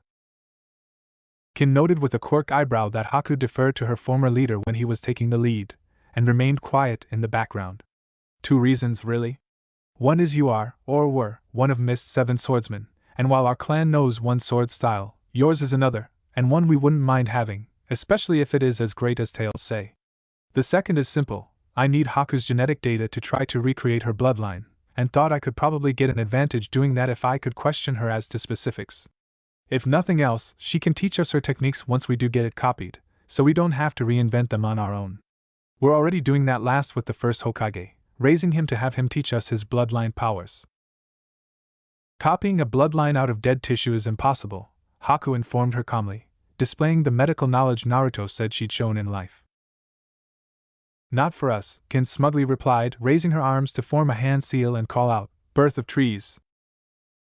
The giant sequoia spring forth out of the ground was proof enough, even if it only did reach about roof height instead of its full potential growth. But her clan were still getting used to the techniques. They had a lot of improvement yet to do. Zabuza had reclosed the coffins and loaded them on the luggage rack, so Kin motioned them inside, while her wooden footmen reboarded the conveyance, and her shadow clone directed the puppet horses to take the carriage back to Konoha. So, Kin had folded the bed out of the way, and was now using it as a bench. "Tell me about yourselves." Zabuza hung his head. "I am roasting in hell for my crimes."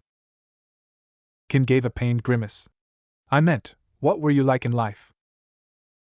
"A sinner who delighted in committing crimes for which I now roast in hell," Zabuza responded. The former sound girl adopted a false smile to cover her grimace. She'd forgotten how distant and remote the subjects of this jutsu were. They didn't use it often anymore.